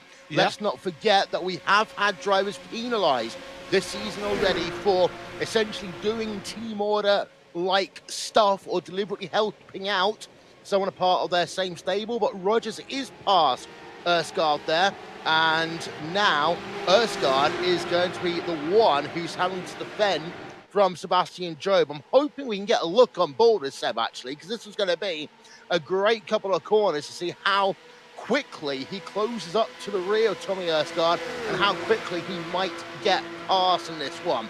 We've got half a lap to go. Reminder, these races today, they run to time. Sorry, they run to laps and not to time even. And Seb couldn't do anything over Erskard, but it's actually on the run out of this corner last time that the two tried going side by side. Two Celtic drivers right there. You've got the Scotsman of Graham Carroll and the Northern Irishman of Jamie Flug side by side through the chicane. Oh, and Josh Rogers is going to go past them all here down the hard shoulder, can he? Oh my goodness, the hard shoulder here is very bumpy. He tried to make a look but didn't make any moves in the end. Again, Job trying to go around the outside of Erskard, and now all of a sudden this race has come alive here in the final half of this lap. You could throw a net over your top 7 or 8 drivers right now, except for Mitchell de Jong, who has really pulled away and checked out in this race. There you can see, and again going to the kind of hard shoulder, they got an extra little bits of asphalt. They go free wide even on the run in towards Indianapolis, and they all come together for the moment there, and that's hard into the wall for Jamie Fluke, yes indeed, but none of our championship contenders were involved in that one. Rogers up to 3rd place though, Erskard up to 4th, Sebastian Job into 5th place right now, but that will try and get a replay of that one after the race, because we've seen them going too wide for the Porsche curves already in this event, and who knows what's going to happen in the last couple of corners, because Rogers now down to the inside of Graham Carroll, and Rogers up into 2nd place with just a handful of corners remaining, and it looks as though actually Rogers is preparing to check out immediately. Graham Carroll has got himself 2 places between himself and Sebastian Job, so even if he wanted to just make a mild mistake and move out of the way, he couldn't do so right now. But it's Mitchell de Jong with an always 2-second advantage, now just heading himself on the exit of these final couple of corners into the final chicane then. Oh, we've got a big crash off at the rear. We'll talk about that one at the moment, because let's see de Jong taking the checkered flag. He has taken the checkered flag. De Jong with the victory, Rogers second, Graham Carroll in third place, Sebastian Job in fourth. And who was that? Because I've seen falling down my timing screens a load of stuff happening. So there was Tetelo involved, there was Jeff Giassi, and then all sorts of shenanigans with the rejoin at the end there at the final chicane. So I'm sure the race stewards, Tyler Hudson, the race control, will have a look at that post-event. But that's the first race of the afternoon done already. It is. And of course, these sprint races, they are normally 15 minutes long, only about 4 laps here. So the results coming up on your screen, Mitchell de Jong claims the victory by 1.4 seconds over Joshua Rogers. Graham Carroll comes home in third place and Sebastian Job in fourth. And that's mainly because of 2 big incidents that we had on the last lap of the race, which I will say has helped Rogers in terms of his points haul a little bit more than it might have been a lap ago. Then you've got Sebastian Job fourth. Rest of those results coming up on your screen as we speak right now. But Connery, we're going to hand back to Connery in a moment's time. But Paul, very, very, very quickly, this second race, if it's anything like the first, it's just going to be spellbinding. It's going to be down to that last lap and the checkered flag. I can't wait for this one. I can't indeed. We'll hand it back to Connery in a moment.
Hello everyone and welcome back to the 2020 Porsche Tag Heuer Esports Supercup here at the Circuit de la Sarthe for round number 9 of the season. We've just had a brilliant enthralling sprint race to set the stage for the main event. Mitchell de Jong taking the race win at the end of that one. That is so crucial in terms of his particular battle to even stay in this championship coming into 2021. Certainly is, and he's done a fantastic job in that first race to go from pole position and to be able to hold on to that new switching positions with Graham Carroll. But as soon as that pack behind Carroll and Fluke started battling, he knew he could get his head down, he could really push on and hopefully get that gap, and it's exactly what happened for him. But behind him, just all sorts of manner of chaos happened in that final lap there. Yeah, and of course we would have Mr. Will Vincent on the cameras, but apparently having things over Zoom goes against his academic regulations or something like that. But we'll have to ask him a little bit later what the exact story is. But yeah, just another brilliant race, solid race. But for some drivers, we'll get to see in the replays coming up, it didn't exactly go to plan, did it? No, certainly not, and a few incidents involved there, especially into that final chicane and the final lap there, which I'm sure we'll get to look at. But things have mixed things up a little bit in the championship as well, which is something that we will get to see very shortly. But yeah, definitely these drivers they're duking it out. They know that it's the penultimate round of the championship. In fact, there's your updated championship point. So yeah, you could. It's interesting to see how we go into the final 3 races of this season. Here we go. Updated points. Sebastian Job has an 80-point advantage over Joshua Rogers. He needs 86 to win here today. If he's not able to do that, well, then he'll have to do it at Monza instead. But look further down the order, though, because I spot Mitchell de Jong. Thanks to that sprint race win, he's promoted himself from outside the bubble in P21 to very firmly qualifying inside the bubble in P17. But the points still there, points around about that area of the standings are still so close. So it could just quite easily revert itself if de Jong has a poor main race here. Yeah, absolutely. Unfortunate for Brian Lockwood not to be able to take to the grid in this one, which is a shame for him in the top 20 standings, because he was right there in 19th before this particular race. So don't write it off though if he does end up missing out on today. I mean, you look at that on the 2 points off of that top 8. Top 20 now is Brian. Joshua Anderson, he was another one who had an incident in that race, dropped him down the order, so he'll be hoping for a better feature race here. Of course, a longer race, 8 laps. It's certainly going to be a bit more time for drivers to be able to do things. Yeah, we saw a good couple of close moments in that sprint race, and I think that's going to be a theme continuing into the main event. We'll get a couple of replays up on screen for you now, and it was basically up and down the field. Drivers were getting a little bit close, having some really fantastic fights, but sometimes those fights really did end in tears. You can see some drivers trying to make passes on the hard shoulder as well. It is actually a hard shoulder. This is on board with Joshua Rogers as he goes straight onto the hard shoulder, onto the grass, 2 tires on the right side, trying to make up some positions. This is how desperate for points Joshua Rogers is in his battle with Job for the championship. He's going to have to take risks like that. He certainly is, and he's got to take those opportunities. So, but you can see the 2 drivers in front, Fluke on the left, Graham Carroll on the right. Now Josh Rogers is getting that slipstream. He's trying to look to the middle. He's trying to force his way through. That isn't happening. So then you've got Thomas Tetela coming to the outside and coming into this right-hand kink, coming up into Indianapolis. You can't go 3 wide through here. You could go 2 wide at a push, but 3 into 2 doesn't go. And Tetela ends up putting Fluke heavily into the barrier. Amazing avoidance there from Graham Carroll and from Joshua Rogers to avoid the returning Tetela to manage to avoid an even bigger car crash here. But yeah, we get the rest of the lap here, Connery. You can see just how intense the battles were. The next one was again Tetela, him and Jeff Giassi going into the first of the Ford chicanes. And then there was another one involving Patrick Holtzman on the exit of the Ford chicanes.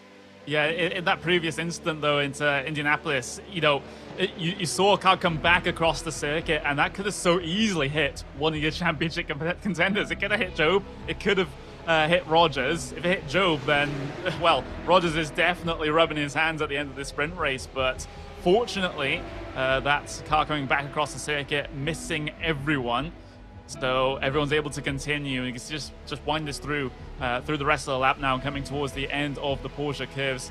Of course, problems for many drivers in this race. There's Jeff Giassi, who seemed to be involved in a lot of it. Let's just say here, into the final chicanes, just tags the Cove Esports car around, back onto the circuit, and I guess that's karma in about 3 seconds. And there was one of the Coanda cars ended up losing control as well, so in front of them, which caused even more shenanigans out of the final chicane. So yeah, all a bit of desperation getting involved, and these drivers determined to give Tyler Hudson a hard time of it, one of the series admins here in this championship. But yeah, these drivers, this is it. It's gloves off time. This is the important part of the championship. You need to set yourself up for the final round of the championship at Monza in a couple of weeks' time.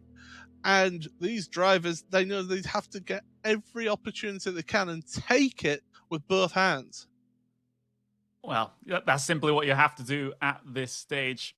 But of course, if you want to get started in your iRacing career and your sim racing career, log on to iRacing.com today to get started in the rookie series, where we'll be driving some MX5s on some of the free tracks here on the iRacing service. And maybe one day, maybe in a couple of years' time, you'll get to involve yourself in these types of competitions that we feature here today for hundreds of thousands of dollars. So we all start from somewhere. Sign up to iRacing.com today. But we've got yet more replays on the cards here, Paul, of a couple more problems throughout this race here today. This one is actually perhaps going to be looked at by the stewards at the end of the event, because it does affect the championship here, Paul. As you see, look to the inside here, and there we go. So that's what caused those that shenanigans in front of Jeff Giassi and Thomas Tettler, and that's Sebastian Job that we ran on board with, and that was the 58 car. So that was Tommy Erstgaard on the exit of that corner, and yeah, definitely could be a crucial thing going into the final round of the championship. Well, with that, our little warm-up between the two sessions is over. The qualifying grid will look like this. Paul, take it away. Thank you very much again, Connery. As yet, the grid is going to come rumbling through your screen in just a moment's time. And of course, by virtue of winning the sprint race, it will be Mitchell de Jong starting on pole position for this second feature race. Josh Rogers alongside him, row 1. Graham Carroll, Sebastian Job, row 2. Mac Backham, Kevin Ellis Jr. for row number 3. Row 4, Johan Harf, Ricardo Castrolado. Row 5, Dane Warren and Alexander Thebe. Then Chris Danbeat, Alexius Yakola on row 6. Row number 7, Carl Janssen and Sindre Setsas. Thomas Tattler, Martin Kroenke, row 8. David Williams and Andrew Sanchez, row 9. And then row 10, Patrick Holtzman and Tommy Erstgaard. Those drivers will be getting ready to go in about 30 seconds time, Paul. Very quickly, one thing I've noticed, a lot of teammate pairings on rows of the grid for this race. Yeah, absolutely. 2x2, and this could be a real Noah's Ark of a race as well. So we'll see how this one goes. Indeed so. So just waiting now for those last couple of drivers to head themselves to the starting grid. Those lights are out. We are away for 30 minutes worth of racing in the feature race. And of course, the winner of this race will also take home a nice, cool, calm $1,000 for virtue of winning. But for Rogers and for Sebastian Job, they've got much bigger things in mind than that.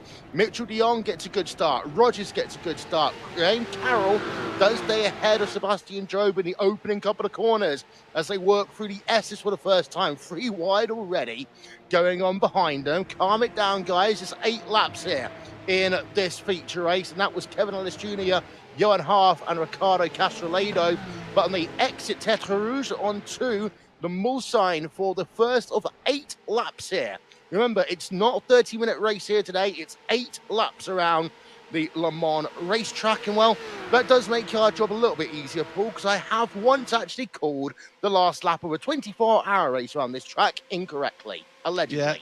Yeah, allegedly. As we head on down then towards the first chicane on the Mulsanne, de Jong having to just pull back in behind his teammate of Rogers. So Rogers is in front of de Jong, so up into the lead. We had an incident, by the way, with Jeff Giassi involved, and also the 110 of Christopher Danbeat heading into the Dunlop chicane, and, well, spin around and all sorts of carnage involved. And Giassi, after all of this, after everything that happened at the end of that first race, getting involved again as they're going 3 wide at the front of your field as well.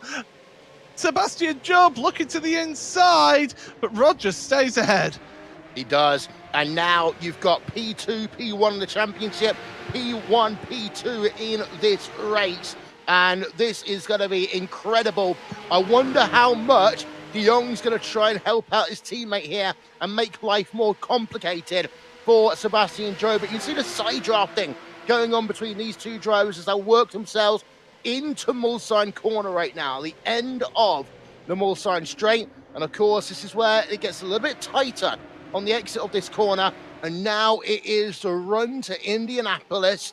And if I was Sebastian Job, I was maybe thinking about whether or not you could have tucked in, because as it stands, you have the outside line when they do get into Indianapolis. And I wonder where Mitchell de Jong is going to park his car on the racetrack at the moment. We talked about the Noah's Ark. Well, there we have it, 2x2.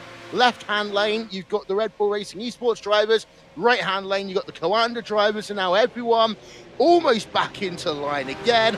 But a fantastic run on the exit of Indianapolis for Sebastian Job. But can he hold it around the outside into Arnage? The answer to that one is no, but this is great, absolutely great pinnacle of sim racing precision there between these two drivers and everyone else around them.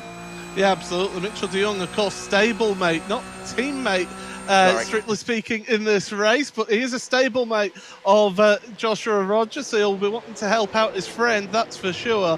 But he was a rival against Joshua Rogers last season, don't forget, for the championship. So even though they're in the same stable, they are rivals out there on track. But Graham Carroll, he's up there in 4th place. He's trying to throw that curveball in there as well. So it is really intriguing how the front of this field is going to go. And don't forget, a driver who's had a really good season this season, Kevin Ellis Jr. for Apex Racing Team. They're in 5th place. He wants to really be the cat amongst the pigeons and really just shake everything up and say, well, I want a win. I tell you what, in a race where most of the conversation will be dominated around 2 sets of drivers, then the Apex driver of Kevin Ellis Jr. would love to basically spoil that propaganda party and make it all about him and his stable on track here today. So it's the Australian still leading the way on track. The Englishman in 2nd place. Rogers leading, Sebastian Job in 2nd. The American of Mitchell de Jong from California in 3rd place. Then the Scottish driver of Graham Carroll in P number 4. Just to let you know, everyone is circulating on track of the 30 that took the green flag here today. They are all still circulating. Currently, P1 to P30 is 16 odd seconds on track. There is a little battle going on. P9, P10, by the way. Alexander Thieve and Sindre Setsas, as they look as though they've been going side by side for a while. As I'll work onto the more sign once again, you can see the battle pack going on there between P number 8 and P number 12 now on track. Want to go back to Jeff Giassi, though, Paul, very briefly. And I know I've had it in my sim racing career. You just sometimes have a bad day. And they always say, you know, the next corner, the next lap is always a new one. But there's days when you just have a nightmare, and he's had a nightmare today. Yeah, it's not been the best of days for him, and as much as you want to, you know, Jackie Stewart always used to say, take the emotion out of racing. And that is exactly what you need to do here. If you end up having incidents, you need to just forget about it as quickly as possible. Don't let it stew, or else you end up making more mistakes and get up involved in more incidents. So, yeah, Jeff not having a good day at the office here as they head on through down the final part of the Mulsanne Straight, and Sebastian Job sitting there in the draft, and he's just waiting. He's not going, he's not committing to trying to make a move yet. He's just trying to show his nose, and right now he doesn't need to make moves here, does he, Will? He can just afford to sit behind Joshua Rogers and get those positions, but he's got to be careful of Mitchell de Jong right behind him. Well, don't forget, I commentated at the very, very start of Sebastian Job's sim racing career, and yet we have got an incident off at the back. That's Patrick Holtzman involved in the 3rd Red Bull Racing Esports driver, the number 27 car. Patrick Holtzman then off track, but we go back to the front because all of a sudden Sebastian Job decided that he does want to think about going side by side. The run down to Indianapolis, and he's got it this time. So Sebastian Job now up to the race lead. Josh Rogers down into 2nd place, although Rogers immediately on the attack again as they work through Arnage. We're on board, the Vodafone on board with Mitchell de Jong right now, the Californian driver, who I wonder if he's going to try and slot it in there on the way into the Porsche Curse, but no, not just yet. As you notice, Nürburgring was one of Bjorn's best results in a while in this series. That's why he came into this race on the outside of the top 20, won the sprint race for those of you who are just joining us. As out front, though, is worth noting, it does seem to be that maybe Rogers is having a tiny bit of technical glitching going on there. Yeah, absolutely. Maybe a little bit of a connection bug, although I hope not, because there's a number of the drivers from that team all driving together in one house. So, yeah, if he's having any internet connection glitches, then certainly he'll be worried about his teammates as well out there in the Coanda house, as it's known. But across the line they go again, start of lap 3. And it's still as you were, really, at the front. You can see Kevin Ellis Jr. coming under pressure as well from Matt Backham in the background of that shot. That's for 5th and 6th place. Dane Warren not far behind them with Castrolado as well. And that's going to be Backham to the front of Kevin Ellis Jr. But Kevin, I don't think he's going to be too worried about that at the moment, because there is still a long way to go in this race. There is. I must apologise. The joys of live broadcasting from home means that we're going to have the dulcet sounds of the ice cream van. So orders, please place them now. I'll go and collect them after the race. Dane Warren, Kevin Ellis Jr. separated by a 1/10 of a second on track right now. And Dane Warren, of course, he did drop back early in the sprint race. So we believe he ended up getting himself a slowdown penalty down one of the straights on the Mulsanne. But the Vodafone on board. We're now on board with Alejandro Sanchez in the number 47 car.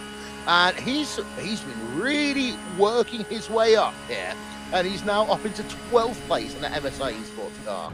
But look at that front left. Look at the front left of his car. He has got damage on his car. He'll be struggling for top speed. It will be affecting him down these straights. Now, whilst he's sat in the slipstream here, it will help him and help negate that effect of the damage, but he won't be able to close up to the cars in front of him with that much of a bent body.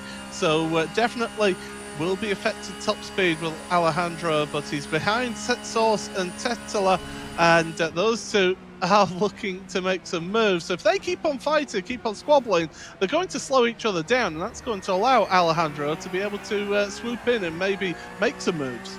Where's my yellow pen when I need it? Because I'd love to draw it on the screen for those of you who wanted to know exactly where it is, but you could clearly see it from the Vodafone onboard there. Some damage to the front left of Alejandro Sanchez's car. Note the fact that your top 3 has started to break away a little bit, but also remember that in the sprint race, you were able to really close up from about 1.6, 1.7 back.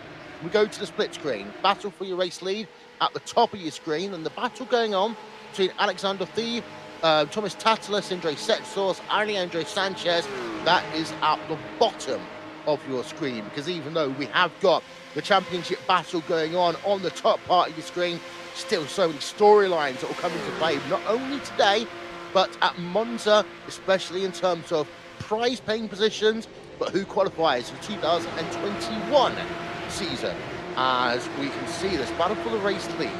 I was just thinking before I got so rudely cut off earlier, Paul, by Patrick Holtzman, that I commentated at the very start of Sebastian Job's commentary career. And he was in the type of races where you needed to basically bide your time early. Joshua Rogers just seems to be happy running from the front right now, but I know for a fact that Seb has a lot of experience in this type of racing where you can't really pounce too quickly too early. He's also got a lot of experience from running in other private leagues as well, in touring car leagues with myself many years ago, back in 2015 when he was just a lad. But he's got that experience of working in packs as well as Sebastian, so he is definitely one to keep an eye out on, because he has that experience of that. But looking at the side of your screen there, you can see the live points, and you can see Victor de Jong all the way up at 17th spot now in that battle to try and stave off relegation. So De Jong doing a really good job here today, Will, of getting some big points. Well, the race isn't over yet, but those are your live standings at the moment. Indeed. Unfortunately, I can't see the actual points. I do know on the bubble right now is Patrick Holtzman in the number 27 car, and the first car who is on the outside looking in, that is the number 43 car of Brian Lockwood, who, due to circumstances outside his control, couldn't actually take part in the race here today, though he was ready and willing to do so. We are getting close to the halfway point in this race. They're on to the Mulsanne. They've exited Tête Rouge a couple of moments ago and heading themselves into the first completely unnamed chicane down the Mulsanne. A little bit of weaving going on between Sebastian, Joe, just looking, thinking about breaking that toe just enough at this stage, because he doesn't want to be right on the rear of Josh heading into the braking zone through the chicane. Although Josh does go a tiny bit wide on the exit of that one. And I also note that Graham Carroll actually has dropped back a little bit further. It was 0.8 of a second between himself and De Jong a moment ago. That is now 1.3 seconds. We focus back a little bit further when we look at Johan Haaf, Martin Kroenke, Jeremy Bouteloup and Tommy Erskard. This is a battle 14th through 17th place on track right now, as I note the fact that Kroenke just going alongside for a brief moment in that Shuffler Motorsports car, and he has got himself Johan Haaf, the number 90 Apex Racing Machine car, just behind him on track. Yeah, so they head on through to the final part of the Mulsanne straight, and Haas is trying to get in that slipstream, trying to make that work for him to try and get ahead of Martin in front of him. And Jeremy Bouteloup, who has not had the best of first races, the sprint race, but this feature race is already plus 8 spots in this one, so really big gains for Jeremy in this race, as well as Bobby Zelensky up 8 positions in this race as well. They're the two biggest people, the biggest movers in this race. Looking to the Indianapolis once again, they're staying as they are, but the live points, they're updating all the time here on the left-hand side, and it is still Sebastian Job who leads the championship, and it's still showing there's an 80-point gap between the two of them. Well, that's what we had coming out of the sprint race, from what I recall. So those two. What Sebastian needs is that to be an 86-point gap at the end of this race to secure it today. If not, we're heading to Monza, the Cathedral of Speed. And, I mean, we saw how exciting last season's championship finale was. Anything can happen around there. Yeah, indeed. And Connery's been working furiously behind the background, crunching the numbers as well. And he's told us that if Seb finishes P1 and then Rogers finishes P2, the point swing will go to 85 points, which would mean that in theory, they would be tied. Now, I would have to call this a very big unofficial, in terms of the maximum points event are 85. And if they do finish equal, and Seb was to win here today, I think he would get the count back, but I'm not going to be the one to call that at this stage. Case in point, I'm not making that mistake when there's that much prize money on offer. But as we do now pass the halfway distance in this race, Joshua Rogers does lead by almost half a second over Sebastian Job. Mitchell de Jong, 3rd place. Graham Carroll, 4th place. Mac Backen, 5th. Dane Warren in 6th. Kevin Leonard Jr., Ricardo Castellano, Alexander Thiebe and Thomas Tattler round out your top 10. Bouteloup and Johan Haaf, they're still going close together. 2 drivers, well, very local to this area on this part of the world at Le Mans. Jeremy Bouteloup just fell back a little bit a moment ago, but was right on the gearbox of Johan Haaf a couple of moments ago. So we're on the Vodafone on board right now, and I believe this is with Mitchell de Jong. He's running 3rd place on this race and is still within 1 second of the 2 leaders. He had a big moment coming out of the S's, though, a really big twitch as they headed in towards Tête Rouge once again. So de Jong, he's pedaling that car, and he's giving it absolutely everything that he can to try and keep up with your two leaders. He wants to get as many points for himself for his automatic promotion in the championship. There has been a change of position behind them as well. Oh, a bit of side-by-side contact. That's Carl Janssen, and that's Antoine Hijla between the two of them. It's Core Sim Racing versus Apex Racing Team. And getting involved in that as well is Joshua Anderson, who's on that bubble. He's trying to get involved in the automatic promotion positions for next season's championship, and they're going 3 wide as they head on down to the second chicane. And Ed Janssen has got some significant damage to his front right. That'll be affecting his top speed onto the brakes. And Joshua Anderson around the outside. It gives him the inside for the second part. Great move. Nice little sweep there by Joshua Anderson, trying to work his way back through the field a little bit. And yeah, that was mighty close, to be fair. If they crashed at that part of the racetrack, there'd have been a good chance there might have been another 2 or 3 drivers involved. So very good car control there by Carly Janssen to keep that car pointing moderately in a straight direction as they entered one of the 2 more signed chicanes. But we go back to the front of the field momentarily. Josh Rogers, Sebastian Job, Mitchell de Jong. There are other entertaining battles going on behind. I do note, by the way, that Mac Backham has now got himself past Graham Carroll. Yeah, he certainly has, as Sebastian Job was actually looking at your race leader there. He's starting to get a little bit antsy. Oh my goodness, they've got action further down your field as well. They're still at it as Carl Janssen. 19th, Joshua Anderson. 20th, Carl Janssen. 21st is Antoine Hijla. In towards the Indianapolis section of the track, Jack Sedgwick is involved in this one as well. And Carl seems to be a little bit of a cork in the bottle here between these drivers. Because of that damage that he's got to his car, he's slowing them down as we go full screen with that battle, because now it's Hijla and Sedgwick.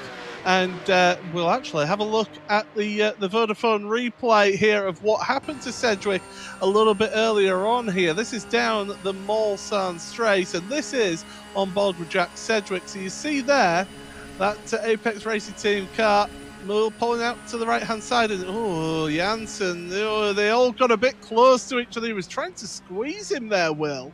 You think you're doing the best part of 165, 170 miles an hour and you're doing that. And you're on a public road as well, so you Yes. actually do have some form of, little markers that tell you kind of which lane you're supposed to be staying in. I'm sorry, but that would normally be a bit of a pullover by the police and wondering whether or not you might be inebriated. But that speed as well, that's just a little bit on the dangerous side as they all bunch themselves back up together. And Bobby Zelensky, a slowdown penalty, and around we see then goes Carly Janssen, and he's out of the race.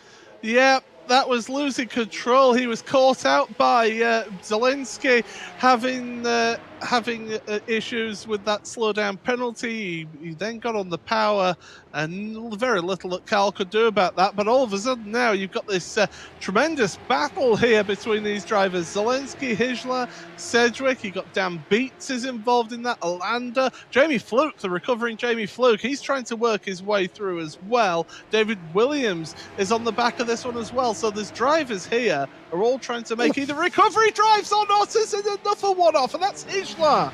That was just incredible there. And I believe Antoine Hijla did actually then end up having another incident, but Antoine Hijla, we could see that car drifting before we cut away from that shot. Bobby Zelensky, by the way, he does need every point he can get because of his precarious position in terms of the championship. So we need to keep an eye out on Bobby Zelensky's movement in this race. And of course, he did have a slowdown penalty, which at the end of the season, that one little slowdown penalty, Paul, could end up being the difference between making it and automatically qualifying for next season's championship. And here we go again. Yeah, Graham Carroll. This is Dame Warren Backham. Warren to the inside. Carroll. How does he hang on to that position? I don't know, but Backham losing out in that one. Here comes Kevin Ellis Jr. now, who we're on board with. he's getting really involved in all of this, and this is tremendous racing up towards the front of your field. This is all battling over 4th place. Dane Warren making his way past Graham Carroll now with the slipstream. Here comes Mac Backham on Graham. Carroll will hold that inside line. We've seen time and again that you can't really make the outside line work through Mulsanne corner, and they all get themselves back to single file. Graham Carroll feeling the need to flash the headlights, which of course will, as we all know, in sim racing, that means move over. I'm coming past. Yeah, but in this series, I don't think anyone is going to move over for anyone in these circumstances. And of course, we do know that Backham, if this was to be real light bulbs, Matt Backham would probably be making some companies very, very well off with their share prices. He's always been the one to use it the most. But Graham Carroll has lost a couple of places recently, and it just seems to be that Carroll has got good speed, but it just seems to be he's losing out somewhere, and it might be because of that he's got no stable mates, he's got no kind of friends with him on the same piece of the racetrack, so he can't, you know, start getting involved in some of these mind games and some of this tactical racing that you see here at Circuit de la Sarthe sometimes. Dane Warren up into 4th place. However, worth noting, the gap between 3rd place and 4th place now up to 5.5 seconds. We're looking at the battle with Thomas Tattler, Alexander Thebe, and Sindre Setsas right now. 3 different teams involved in this, and of course 3 different nationalities as well. And Thomas Tattler, the Finnish driver, a part of the kind of newer entry into the season. Kova, then you've got yourselves Alexander Thebe, the number 28, the German driver, running in 10th place, and Sindre Setsas in the number 3. Well, we've seen already Corsa racing cars being in the coverage today with some very entertaining battles. I think Sindre Setsas might be giving us another one in the next couple of moments. Yeah, absolutely. He's an exciting driver to watch, as Sindre, and I've thoroughly enjoyed watching his progression throughout this season. That front battle, by the way, the front 3, it's still as you were, so you weren't missing anything whilst we were watching all of that action further back. But Rogers, Job, and De Jong still together, about 1.2.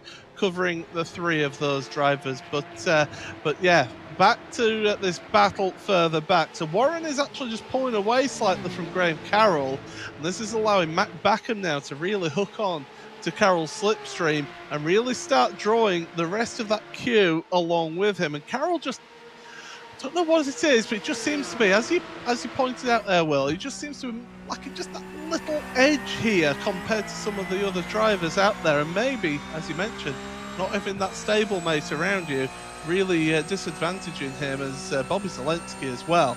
20th place, up 7 positions behind Christopher Dambeats, who's lost 8 positions in this race and is about to lose another one. Yep, Bobby Zelensky goes past, and as I said, Zelensky really does need the points right now, as into 19th place then for the American driver as they come through one of the completely unnamed chicane. But we are going to keep it with this battle, which is going on. Bobby Zelensky, Christopher Dambeat, Jack Sedgwick, and Jamie Fluke, as Zelensky now is at the front of that train. But we're wondering whether Christopher Dambeat in the 110 car is going to think maybe about coming back in that Team Redline car. Not as of yet. As behind, oh, this is going to be fun. Jack Sedgwick in the Inex racing car. The Englishman looking to the left, looking to the right. And the reason why things are going to start heating up this lap, Paul, is because next lap, you don't want to be in a position when they're going too wide ahead of you and your lane kind of gets blocked. I say lane, I'm going to start sounding like commentators in American motorsports in a moment, but you know what I mean. Your lane gets blocked, and that essentially means that you have to get off the noisy pedal, and that completely kills your momentum. Well, we saw it in the sprint race on that last lap, didn't we? How they were, Josh Rogers tried to make it 3 wide down one of the down on the grass and everything. As in fact, speaking to the front, Job showing his nose. He's trying to get in Rogers' head. Of course, Rogers, the 2019 champion. It'll take a lot to really affect him. but Job trying his best to just put him off here. But yeah, these drivers you saw on that sprint race that we saw earlier, how getting caught up behind drivers really does affect you, and you have to get out the throttle as you're looking at the battles here. Dane Warren at the head of that battle with Graham Carroll, Matt Backham and Kevin Ellis Jr. There's also that battle for 19th as well with Bobby Zelensky and Christopher Dambeeks, Sedgwick, Williams and Fluke. Yeah, you're right. And I was doing my research just a moment ago. I do occasionally do some research. Just thinking back to that last lap of the sprint race where we saw the moment which might be investigated after this race with Sebastian Job. And I was looking through, thankfully for Seb, he has got enough penalty points to kind of absorb that blow if he needs to. But I think Seb right now, as we come towards the white flag, we come towards the last 4 minutes and a bit's worth of racing here around Circuit de la Sarthe, this is now going to be the case where if he's got the opportunity to make a move, I think, quite honestly, Paul, I wouldn't do it on the Mulsanne. I would try and go for it on the run down into Indianapolis. It seems to be where he's been stronger today, and also it then gives both Rogers and De Jong less time to really then try and come back at him. There's Graham Carroll, Matt Backham and Ellis Jr. you see on the top of your screen there, giving some really interesting battles. Interesting point you make about the whole penalty points system that is involved outside of the main championship here, how they keep a track of it, of how these drivers are behaving. That's basically what's known in British motorsport terms as doing a Colin Turkington, keeping yourself nice and clean throughout the championship, so that if you do end up at the end of the championship getting involved in something silly, you can absorb it without it affecting your championship standings. And right now, Job is happy to just sit there and wait. He's just backing off slightly down the Mulsanne, the first part. I was going to say that was more than a little bit of backing off. He was getting out that throttle about as early as he could get away with it. I think he wants to try and lull Rogers into a false sense of security here. As we're looking on board from the rear, we were looking at the Vodafone on board from the rear of Joshua Rogers. They've only realistically got 4 opportunities by which they can make a lunge, and moving to the right-hand side of the racetrack now goes Job, and Rogers will go to cover for the time being. You've got to always remember the fact that De Jong could be a difference maker in this one as well. For most of this race, Mitchell De Jong has just been happy to ride around. Again, for De Jong, a good points over here will make his chances of qualifying automatically for the 2021 championship a lot easier. But we've got side-by-side action going on out the front. We've got side-by-side action going on for P number 8. This is Thomas Tassler, Matt Backham, Alexander Thieb, Sindre Setsos, Alexei Isiakola, and Alejandro Sanchez on the last lap of this race. And they are really close together. But I'm also mindful of the fact... Oh, Backham! Backham's off! Backham's off at Mulsanne. So he got sent off there, and Tetela involved once again. Oh dear, this is certainly going to be interesting, but that battle for 8th is really picking up. But Seb Job has not made any moves yet here. He's not done it into Indianapolis. There's that battle at the bottom. They are going 3 wide. That is Thomas Tassler, Alexander Thieb, and Sindre Setsos as they now work their way through Indianapolis and into Arnage. Meanwhile, we've got 2 great battles going on here. Sebastian Job, as it stands, doesn't seem to be anywhere near close enough to make a move. It looks as though that Sebastian Job doesn't even want to think about making that move. He is more than happy to take an 80-point gap into Monza, because let's be honest, all he will have to do at that point is score 6 championship points and he will be the champion. And I'm sure there's going to be various different opinions and viewpoints about that strategy for Sebastian Job, but we know this season he has been so consistent, at times conservative, but with now just the forward chicane to go, Joshua Rogers will keep the championship alive to Monza in 2 weeks' time. but there's still going to be so much work for him today. Joshua Rogers, second place in the championship, finishes with the race victory, $1,000 better off after 45 minutes worth of racing. We've got more action going on behind them. We're going to flick to that one quickly, and they actually all get through the 40k without any incidents, any argy-bargy that time around. And now we go back to look at Bobby Zelensky et al. And again, this one, compared to the sprint race, everyone does seem to be far more calm, cool, collected. So no real major issues apart from, of course, what we saw with Matt Backham down on the exit of Mulsanne in this final lap. But Paul, very quickly, I want to talk about that strategy. We didn't see Sebastian Joe push for it. He was happy to stay in second place. As the results are going to come up on your screen. Right call or wrong call there? I think for the championship, it's a spot-on call. He realizes that consistency is key. Consistency wins you championships. That's exactly what he's done right here. He's got himself some really good points here and gets himself a really good chance of getting that championship in the final round at Monza. He could seal it in qualifying, theoretically. So definitely, Sebastian Job, he is in the prime position right now. There are your results up on your screen. Josh Rogers, the Australian, claims victory from the Englishman of Sebastian Job. You got Mitchell de Jong in third place, a driver from California. Dane Warren from Australia in P number 4. Graham Carroll, the first of 2 Scots in a row, in P5. Kevin Ellis Jr. in P number 6. The Portuguese driver, Ricardo Castroledo, in 7th place. Thomas Tattler in 8th from Finland. Alexander Thieb from Germany in 9th, and Alejandro Sanchez, the Spanish driver, rounds out your top 10.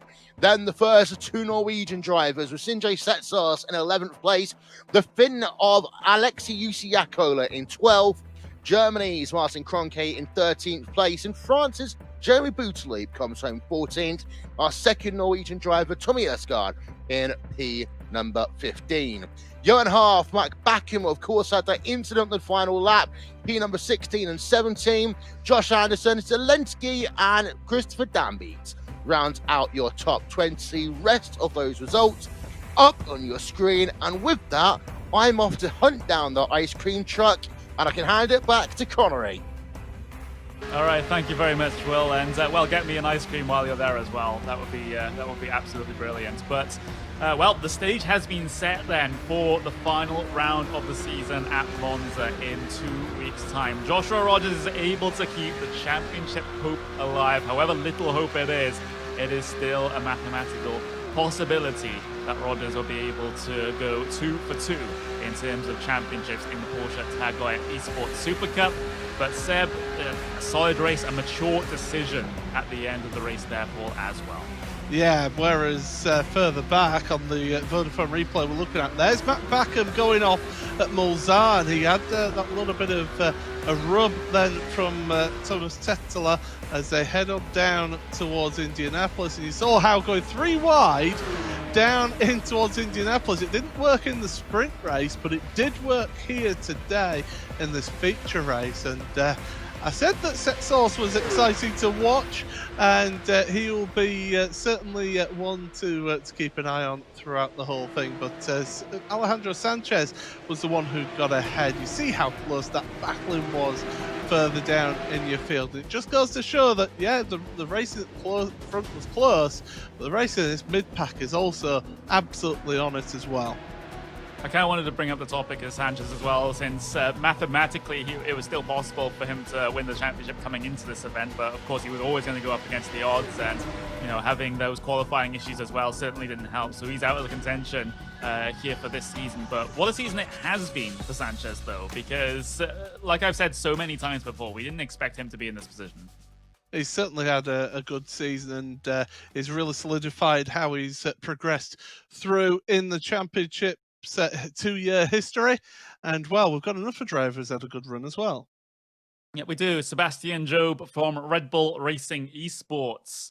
P4 in the sprint race, P2 in the feature race. Still very much in the championship lead there, Seb. You weren't able to seal the deal today, but you've set yourself up for a bit of an easier time in Monza. How do you think the racing went? Hey guys, yeah, before I say anything else, I just want to apologize to Tommy. Um, we've spoken about it already, but I just want to publicly apologize for taking him out in the last corner of the race one. I was trying to make him take a wider line into the final corner, but I kind of overshot a little bit and we made contact. So yeah, very sorry to him. Ruined his 2 races, I think. So yeah, not my finest hour. But in reference to everything else, yeah, I'm pretty happy with that. I didn't manage to wrap it up as you said, but I figured it's not worth risking anything on the last lap to Josh. I don't know if I'd even won the race if it would have been enough anyway. So I was never gonna do something stupid today. I was always very much just wanting a couple of solid results to make it a bit easier at Monza, and yeah, I got exactly that. So I'm pretty happy with that. Other than what happened with Tommy, because that's kind of put a bummer on it all. But yeah. Well, it's a good display of sportsmanship for you to come in and admit fault there and apologize. It's very, very good to see. But of course, coming into that round in Monza in 2 weeks' time now, surely the pressure comes off a little bit because you can just basically finish mid-pack and just have the championship in the bag. Is that the attitude you're taking, or are you one of those drivers that just push every single race and try to do as well as possible rather than park the bus, so to speak? I'd be lying if I said I didn't want it to end today, just so I could relax a bit earlier and have a little bit of an early holiday. But yeah, it's definitely going to be fully pushing. Last year at Monza, Josh was rapid, so yeah, going to need to push quite hard. And yeah, because you never know what's going to happen. Might as well cover all bases, and it's not over till it's over. So not going to get complacent at all. No. Yeah, definitely no place for complacency. But thank you very much for joining us, Seb, and best of luck in the final round of the season in 2 weeks' time. Thanks, guys. Well, that was Sebastian Job, still a championship leader by a healthy margin, having some good results here today. Like I said, wasn't able to seal the deal against his competitor, which we'll have in the commentary booth now. Joshua Rogers keeps the championship alive coming into the last round of the season after a second place in the sprint race and the feature race win. Another feature race win to your name, Josh, second of the season, and it keeps you within a slight shot at the championship at Monza. Overall mood? I mean, obviously we're happy. At the end of the day, it is a big gap to Seb, but we did the most that we could here today, try to maximize as best as we could. Yeah, I mean, it was an awesome result, not only for me, but for also for Mitchell as well. He's had a tough run this season too, and it was nice to have him up there as well with us. It kind of made or took a little bit of pressure off myself a little bit, I guess, in that sense. But yeah, no, overall, ecstatic. And I think the main goal here this weekend was just to try and keep the championship alive, to give one more chance at maybe something to turn around. But I mean, at the end of the day, Seb's been doing a fantastic job, and he's been scoring points when others haven't been. So that's why he's so far ahead at the moment. And yeah, I mean, obviously we're going to push as hard as we can, like always, to try and close that up. But we're going to need a lot of luck. So all we can do is go out there and do the best job we can. And ultimately, that's what we did here today. That's all that really anyone asks for. Just try your best, and if it doesn't happen, well, there is always next year. But you've already got one championship in the bag, Josh. It would have been nice for you, I guess, to get the second on the second time of trying. But it's not outside the realms of possibility. But like you said, it's going to require a huge amount of luck in the final round of the season. And just talking about the race that we just had, though, of course, you've mentioned yourself, you always had help up there at the front of the field. You had Mitchell there as sort of a rear gunner to try and cause Seb a little bit of a problem. I'm not saying he's doing that intentionally, but it's quite nice to have someone there helping you out. Was that particularly pivotal in how the racing shaped up here today, or were you able to do it even on your own, 1v1? I mean, I think in the end, Seb didn't necessarily want to risk anything. So ultimately, I think, I mean, today it was mainly just impacted me mentally, I guess. And I mean, it's no different to whether it's Mitchell or another teammate or just another driver in general. Whenever it's a 3 or 4-way battle compared to a 2-way battle, it's always just has that kind of different feeling. And at the same time, when it's a one-on-one battle, it's a little bit more predictable, but usually a little bit more stressful in some cases as well. So, but yeah, I mean, today I think it certainly helped for sure. There's no doubt about that. But yeah. Well, thank you very much for joining us, Josh. Second place in the championship, still that slight chance to come away with things at the end of the season. Wishing you the best of luck, come Monza.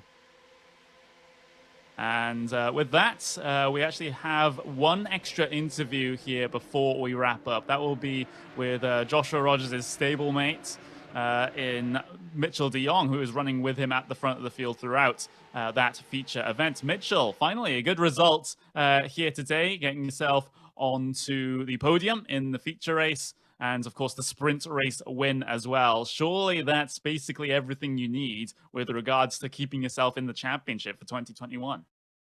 Dude, it's been a long time since I've been up here. Man, it feels really good to get this result. To be honest, I didn't expect much this race. I know we had a good one last time around here, but for the rerun, of course, everyone's a little more prepared, kind of knows what to expect.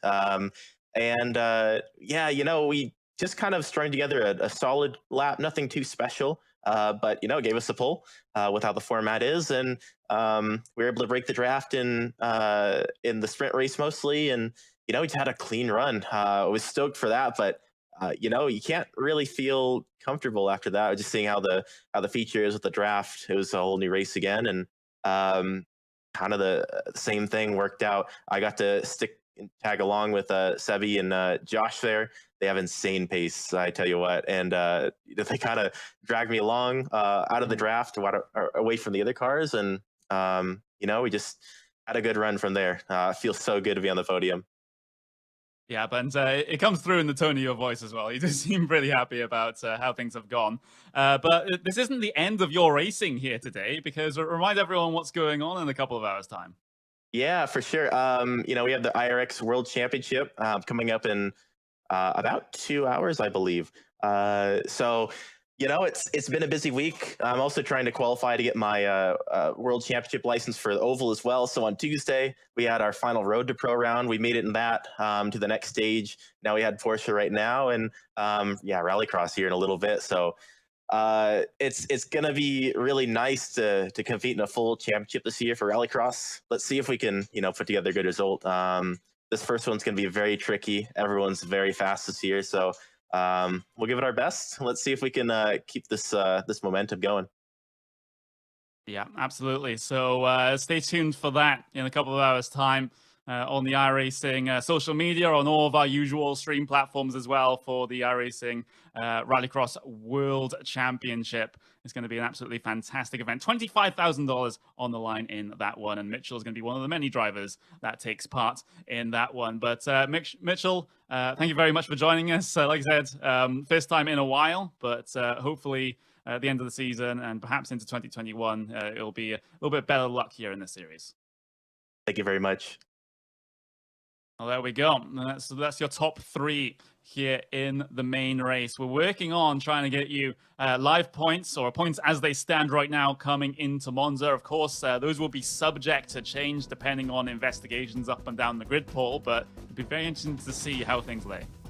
Certainly will, but provisionally at the moment, from a bit of a back of an envelope calculation, I've got Job on 590 points and Josh Rogers in 519, so about a 79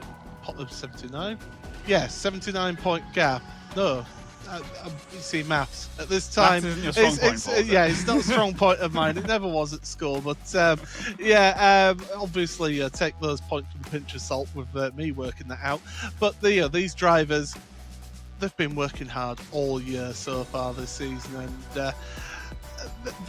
the level of competition that they produce is absolutely sensational. How millimetre close they get to each other out there on track. We saw that all today, all the way through the field, from the front to the mid-pack. So it was definitely great to be able to focus on some of those mid-pack battles as well, because for too long we focus up front. But it shows what tremendous racing there is between all these drivers, and it isn't over yet. Never say never in this championship.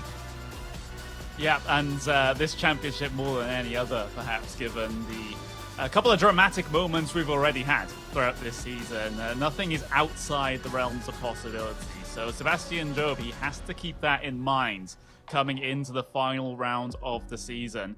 He has to make sure that finishes the race. To win a race first, you have to finish. And that is exactly what Sebastian Job needs to do at Monza. He can't afford to have any early issues. He can't afford to get shuffled towards the back of the grid and score minimal points.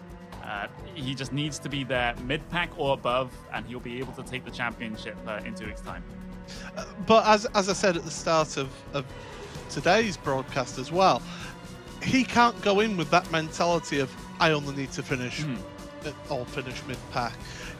That's the worst place to be in one of these races, because that mid-pack is so competitive that, one little mistake and all of a sudden you're in a tyre barrier facing the wrong way thinking, what just happened to my championship?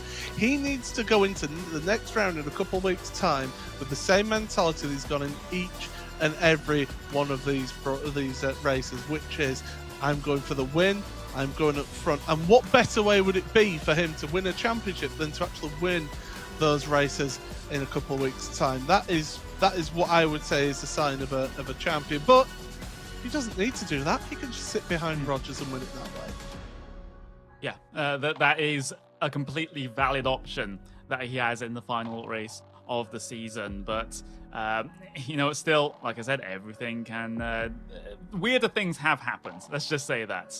We're trying to grasp at straws a little bit here to try and give the Josh Rogers fans a little bit of confidence about their driver coming into the final round of the season. But there are possibilities, and it's definitely not 100% sealed just yet. It could have been at the end of this event, but it wasn't. We go to Monza. But here are your points as they stand. 75 points is the gap between Sebastian Job and Joshua Rogers. Remember, the maximum that you can score across a race day is 85 points. So that's not a lot of room to work with if you're Josh.